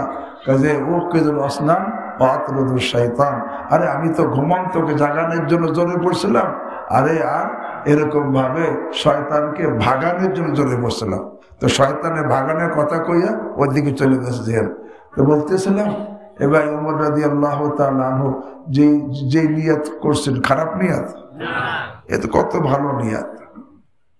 এখন রাসূল করিম সাল্লাল্লাহু আলাইহি ওয়াসাল্লাম আবু বকর রাদিয়াল্লাহু তাআলা আনহুকে বলতেছেন ইখফিজ কালিলা, আবু বকর তুমি না, ইরফা কালিলা, আবু বকর তুমি একটু জোরে পড়বা, একটু উচ্চ স্বরে পড়বা।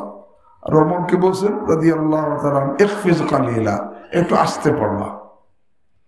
এখন ওমর আবু বকর রাদিয়াল্লাহু তাআলা আনহুকে একটু উচ্চ স্বরে পড়তে বলছেন, আর ওমর রাদিয়াল্লাহু তাআলা আনহুকে আর একটু আস্তে পড়তে বলছেন। এর কেন সাধারণ ব্যাখ্যাকারীরা বলেন যে আল্লাহ রাসূল সাল্লাল্লাহু আলাইহি ওয়াসাল্লাম মধ্যম তরিকা শিখাইছেন, যে মিডিয়াম, একে উঁচু একে খুব জোরেও না হয়, আস্তে না, মিডিয়াম শিখাইছেন। কিন্তু মুহাক্কিকিনরা বলে যে মিডিয়াম শিখান নাই, সুন্নত শিখাইছেন। কি অর্থ বুঝাইছেন? হে ওমর, হে আবু বকর, তুমি যত সুন্দরভাবে যত ভালো নিয়ত করেই তুমি তেলাওয়াত আস্তে করো, এটা তোমার বুঝ অনুযায়ী করছো, ইখলাস তো আছে, তোমার বুঝ অনুযায়ী করছো, আমার বলা অনুযায়ী হয় নাই। হ্যাঁ, আর আমার বলা অনুযায়ী না হইলে তখন সে সুন্নত হয় না। তা আমি যখন বললাম একটু জোরে পড়ো, আর হে ওমর তুমি একটু আস্তে পড়ো, বলার দ্বারা আমার সুন্নত হয়ে গেল, এই আমল আল্লাহর কাছে পছন্দ হবে। এই জন্য বলতেছিলাম সুন্দর আমল আল্লাহর কাছে পছন্দনীয়। সুন্দর হওয়ার জন্য এক নম্বর, আরে একে তো ইমান তো লাগবেই, কিন্তু যত নেক আমল আছে ইখলাসের সাথে করা, মানে শুধু আল্লাহ সন্তুষ্টি নিয়েতে করা। এমনকি এর অনেক উলামায়ে কেরাম আছে যারা অনেকে বয়ান করে, কিন্তু কোন বয়ান সুন্দর? যে বয়ানে আল্লাহ বেশি পুরস্কার দেয়, সেইটাই তো সুন্দর। আল্লাহ কোন বয়ানে আল্লাহ পুরস্কার দেয়? আল্লাহ নিজে কোরআনে বলছেন, আউযু বিল্লাহি মিনাশ শাইতানির রাজীম, লা খায়রা ফি কাসীরিম মিন নাজওয়াহুম, লা খায়রা ফি কাসীরিম মিন নাজওয়াহুম ইল্লা মান আমারা বিসাদাকাতিন আও মা'রুফিন আও ইসলাহিম বাইনান নাস। আল্লাহ কয় তাদের অধিকাংশ কথার মধ্যে কোনো ভালাই নেই। লা খায়রা ফি কাসীরিম মিন নাজওয়াহুম, হ্যাঁ কাদের কথার মধ্যে ভালাই আছে? ইল্লা মান আমারা বিসাদাকা, হ্যাঁ তাদের কথার মধ্যে ভালাই আছে যারা আল্লাহর রাস্তায় দ্বীনি কাজে দান করার আদেশ করে, তোমরা আল্লাহর রাস্তায় কি করো? দান করো। আর আও মারুফ, নেক কাজের আদেশ করে। যত নেক কাজকে কি বলা হয়? মারুফ। কিসের আদেশ করে? নেক কাজের আদেশ করে।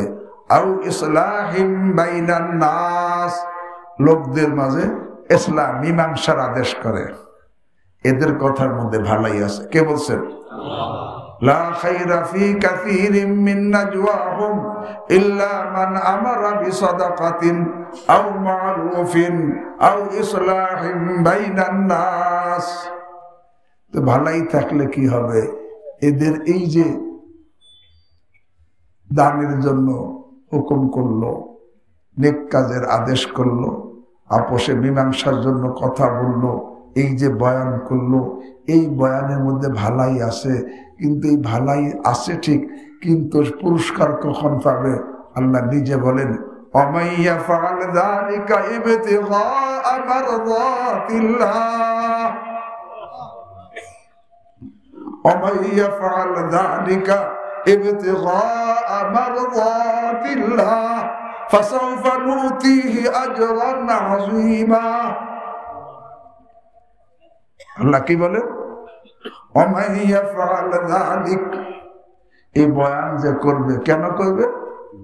ইবতিগাআ মারদাতিল্লাহ,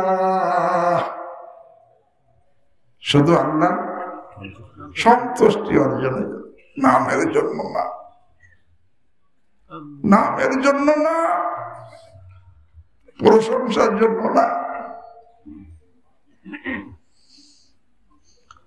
হ্যাঁ, আল্লাহ সন্তুষ্টির জন্য। আমাইয়া ফাআল যালিকা ইবতিগাআ মারদাতিল্লাহ, আল্লাহ সন্তুষ্টি অর্জনের জন্য করবে। ফাসাউফা নুতিহি আজরান আযীমা, আল্লাহ বলেন এরকম বক্তাকে অচিরেই আমি অনেক বড় পুরস্কার দান করব। কোন বক্তা? আল্লাহ তৌফিক দান করেন, আল্লাহর জন্য কর, আল্লাহর জন্য কর।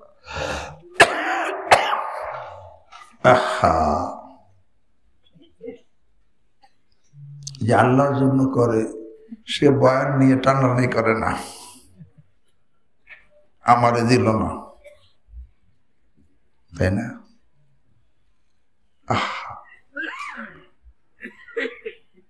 বয়ানের মধ্যে আল্লাহ কিভাবে কইল বলে রাখছে কোরআন। আজকে তো আমরা বয়ান করার জন্য অস্থির, আমার সুযোগ দিল না। ইন্না লিল্লাহি, আল্লাহ আমাকে ইসলাহ করে দেন, আমাদের সবাই ইসলাহ করে।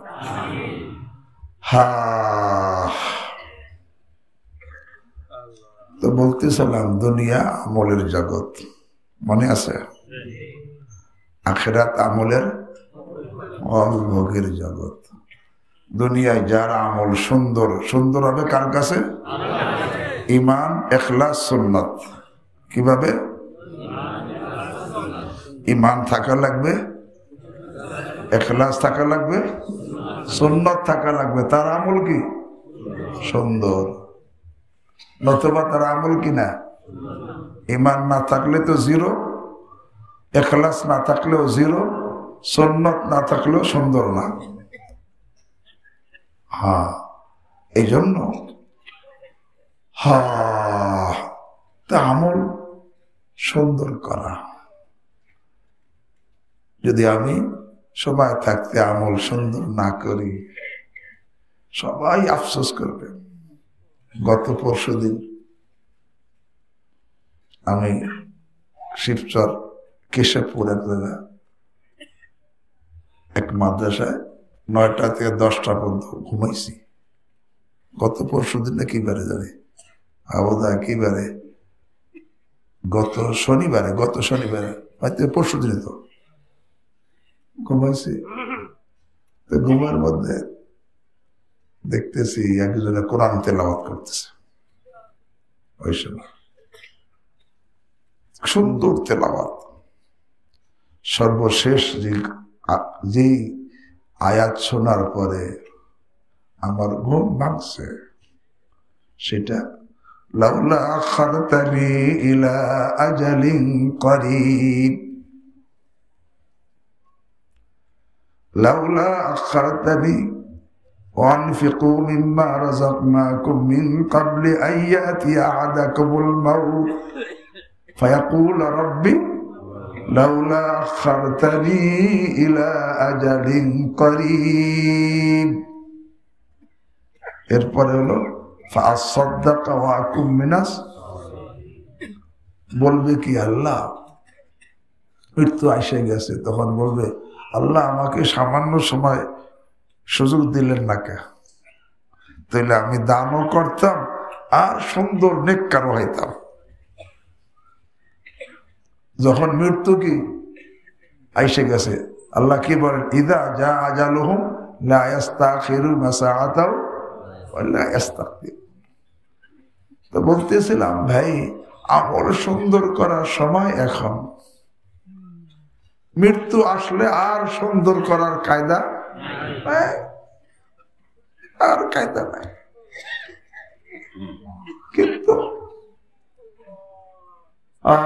কিন্তু আমরা এই ব্যাপারে সাধারণ মানুষ যারা আমরা মজলিসে আসি তারাও গাফেল। হাফেজ কারি আলেম আমরাও কি গাফেল? কেন? আমার আমলের মধ্যে এখনো কত কবিরা গুনাহ রয়ে গেছে, কত ফরজ এবার কবিরা গুনাহ রয়ে গেছে। এবার গুনার সাথে যত আমল করুক, তার আমল কি হয় না? সুন্দর হয় না, তার আমল সুন্দর হয় না।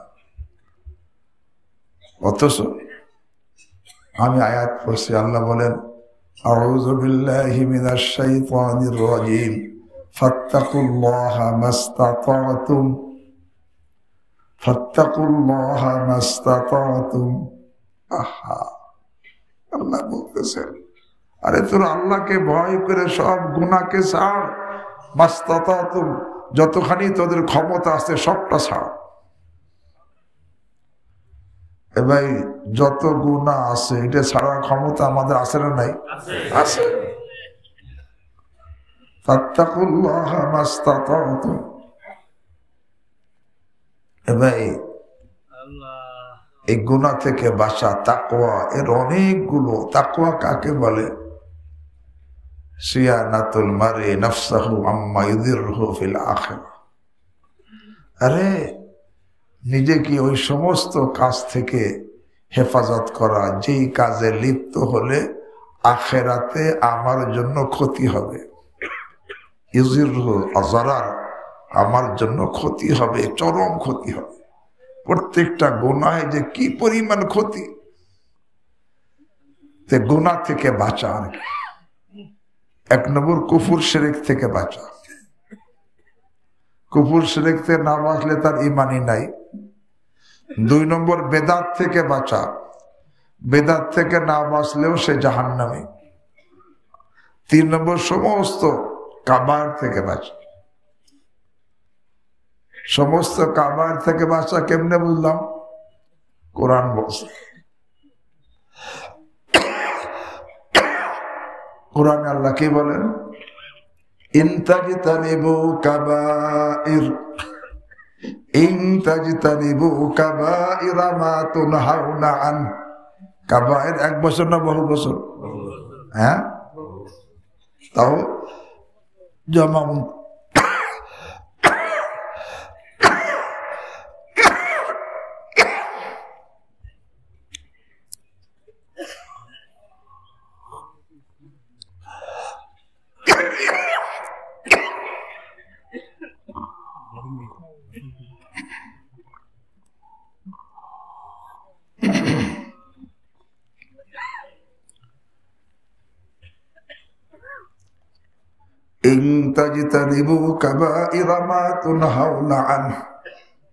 আল্লাহকে তোমরা যদি সমস্ত কবিরা গুনাহ থেকে বেঁচে থাকো তো সগীরা গুনাহ আমি মাফ করে দেব।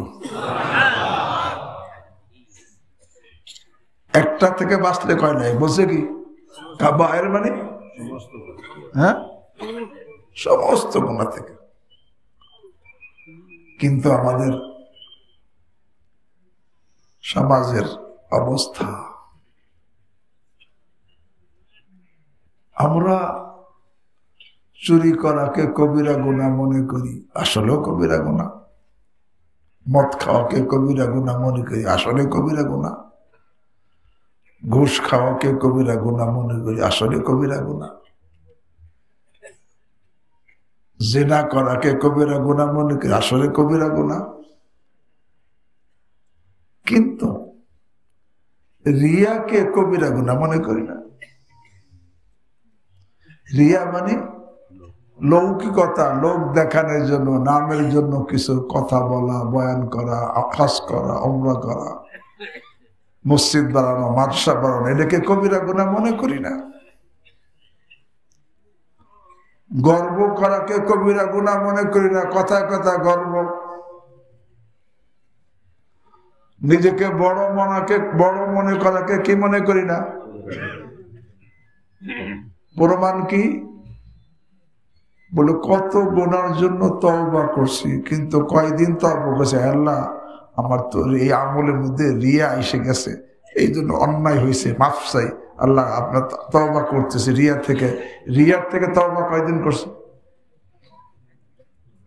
এমনি তো তওবা করছে, আল্লাহ চোখের দ্বারা গুনাহ হয়েছে, জিনা হয়ে গেছে, এটা হয়েছে, ওটা হয়েছে, এতে তওবা করছে, কিন্তু আমার আমলের মধ্যে কি রিয়া হয়ে গেছে। রিয়া তো বড় কবিরা গুনাহ, বড় হারাম। এর থেকে কয়দিন তওবা করছে। কিন্তু খবর একটা কথা শোনেন ভাই, যেরকম মানুষ বুড়া হইলে শারীরিক রোগ বাড়ে না কমে, এ ভাই বুড়া হইলে রুহের রোগও বাড়ে। যে নাকি যৌবন অবস্থায় এই রিয়া থেকে তওবা করে না, বুড়া হয়ে গেছে, তার রিয়া আরো বেড়ে যায়।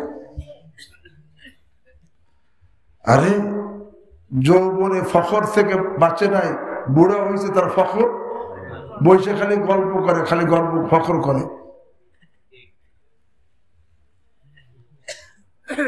যেরকম ভাবে দেহের রোগ বার্ধক্যে কি হয়, বাড়ে, আরে রুহের রোগ বার্ধক্য বেড়ে যায়। এমন বাড়ে তার অনুভূতি থাকে না। সে তো যে আমি যে সে বলতেছে ফখর করতেছে কিন্তু অনুভূতি নাই। যেই রোগের অনুভূতি থাকে না, এমনি তো আল্লাহ রাব্বুল আলামিন এমন কোন রোগ সৃষ্টি করেন নাই যার ঔষধ সৃষ্টি করেন নাই। সে দেহের রোগ হোক আর রুহের রোগ হোক, এমন কোন রোগ আল্লাহ সৃষ্টি করেন নাই যার ঔষধ সৃষ্টি করেন নাই। খালি একটা রোগ আছে যার ঔষধ নাই। বলে কোনটা? বলে যেই রোগকে রোগী রোগ মনে করে না,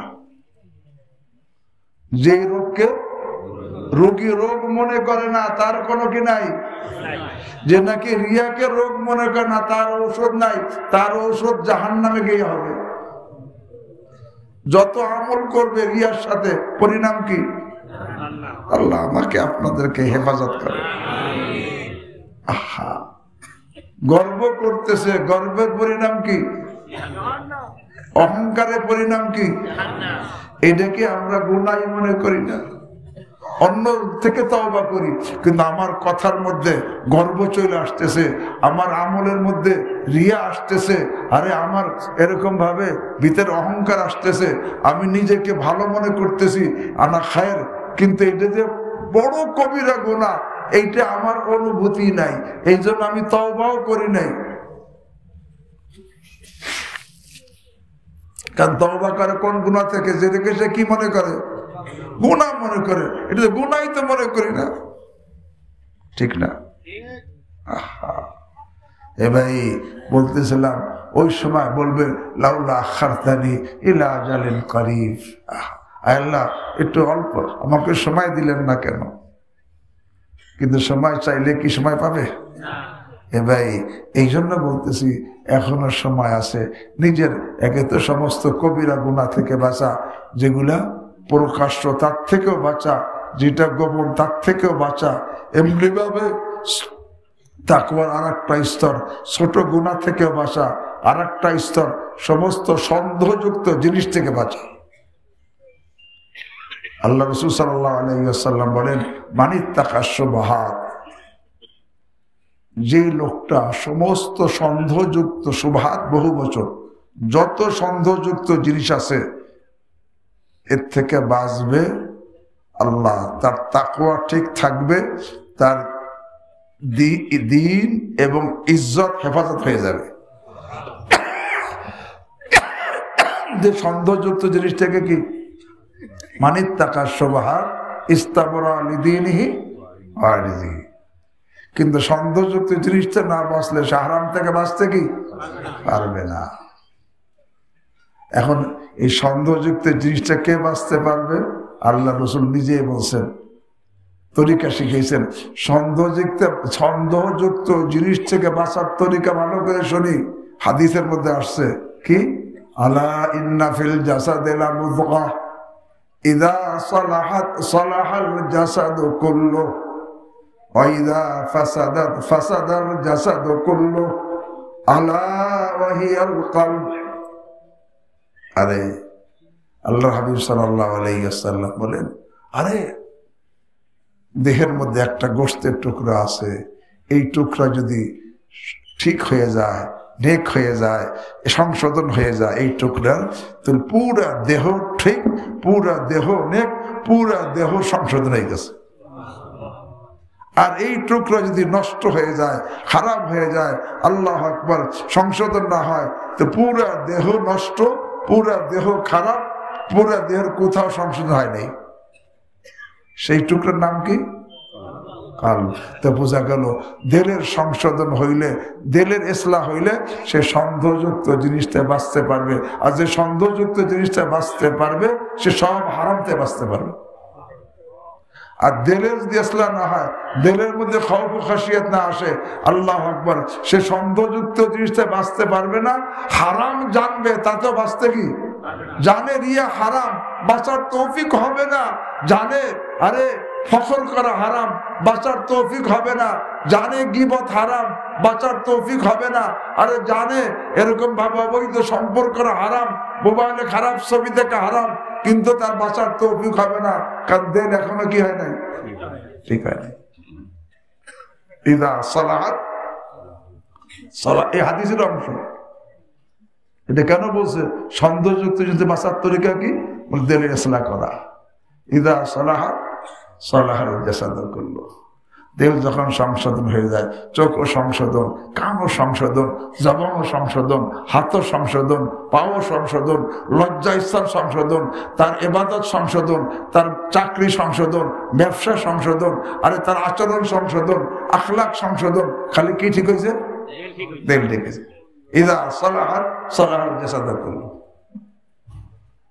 দিল ঠিক হয়েছে, দিল নেক হয়েছে, দিলের সংশোধন হয়েছে। আর ভাই দিল ঠিক হয় কেমনে? এই কথাটা বললে শেষ করে দেয়। কয়টা বাজে? 9টা নাকি 9:30? হ্যাঁ, এরকম ভাবে ভাই আমাকে তো কোনো ওয়াজ মাহফিল না, এমনি কিছু বসে কথা বলতেছি। আল্লাহ যেন আমার কথার উপর আমলের তৌফিক দান করে, আমাদের প্রত্যেককে তৌফিক দান করে। এখানে যারা হাজির হয়েছে আল্লাহ একজনকেও মাহরুম না করেন, প্রত্যেককে আল্লাহ তার ওলি হওয়ার জন্য কবুল করে নেন। তা বলতেছিলাম দিলের সংশোধন কেমনে হয়? যে সংশোধন হইলে এরকম ভাবে সন্দেহযুক্ত জিনিসটা বাঁচতে পারবে, জাহিরি বাতিনি সব কবিরা গুণাতে বাঁচতে পারবে। এই দিলের ইসলাহ কেমনে হবে? কাদি থানাউল্লাহ পানিপতি রাহিমাহুল্লাহ, যিনি বাইহাকিয়া ওয়াক্ত, আমার হযরত বলতেন কাদি থানাউল্লাহ পানিপতি রাহিমাহুল্লাহ বাইহাকিয়া ওয়াক্ত, ওয়াক্তের বাইহাকি ছিলেন। আল্লাহু আকবার।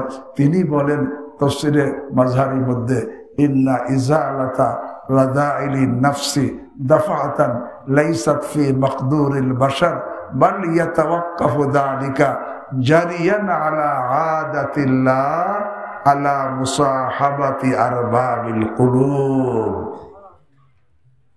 দেখো দিলের মধ্যে যত খারাপি আছে, এটাকে দূর করে দিলকে একচোটে সংশোধন করা, এটা কারো ক্ষমতার মধ্যে নাই। তা কেমনে করতে হয়? বরং আল্লাহর আদাতুল্লাহ, আল্লাহর নিয়ম অনুযায়ী এই দিলের সংশোধন করাটা, সংশোধন হওয়াটা নির্ভর করে, এই দিলের খারাপি থেকে দিলকে পবিত্র করা নির্ভর করে আলা মুসাহাবাতি আরবাবিল কুলুব, আল্লাহ ওয়ালাদের সোহবতে আইসা মিটানের দ্বারা। যখন কোন আহলে দিল আল্লাহ ওয়ালা সোহবতে আইসা নিজেকে মিটাইতে থাকে, তখন দিলের খারাপি দূর হইতে থাকে। দিল যখন নেক হয়ে যায়, দিলের সংশোধন হয়ে যায়, দিল সুস্থ হয়ে যায়, তখন তার সব সে সন্দেহযুক্ত জিনিসটা বাঁচতে পারে, জাহেরি বাতিল সব গুনাহ থেকে বাঁচতে পারে, সে পরিকৃত আরে এরকম ভাবে মুত্তাকি পরহেজগার হয়ে যায়। আল্লাহ বলেন ফাত্তাকুল্লাহা মাস্তাতাতুম, হে দুনিয়ার মানুষ তোরা আল্লাহকে ভয় কর, ভয় করার মতো ভয় করে সমস্ত গুনাহ থেকে বেঁচে থাক। তো গুনাহ থেকে বেঁচে থাকার তরিকা দিলের ইসলাহ করা। এরপর বলেন আসমাউ ওয়া আতিউ, আরে শোন এবং মান। কে বলছে? আসমাউ মানে শোনো, আতিউ মানে কি? মানো, শোনো এবং মানো, তাহলে মুত্তাকি হয়ে যেতে পারবা। ফাত্তাকুল্লাহ মাস্তাতাতুম আসমাউ ওয়া আতিউ ওয়া আনফিকু, আল্লাহর রাস্তায় খরচ করো, খায়রান লিআনফুসিকুম, নিজেদের মঙ্গলের জন্য। ওয়া ইউকা শুহা নাফসিহি, যাকে নাকি আরে নিজ স্বার্থ, এরকম নিজের দুনিয়াবি স্বার্থ থেকে যাকে পবিত্র রাখা হলো, তার মধ্যে দুনিয়াবি খোদ গরজ অর্থাৎ দুনিয়াবি স্বার্থ তার মধ্যে নাই, এইভাবে তার দিলকে পবিত্র করা হয়েছে।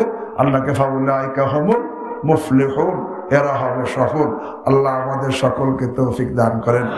সুবহানাল্লাহি ওয়া বিহামদিহি, সুবহানাকাল্লাহুম্মা ওয়া বিহামদিক, আশহাদু আল্লা ইলাহা ইল্লা আনতা আস্তাগফিরুকা ওয়া আতুবু ইলাইক। হাবাই আগামী মাসের মজলিস কয় তারিখ? 5ই জানুয়ারি, রোজ সোমবার। কত? 5ই জানুয়ারি। সবাই আসবো তো?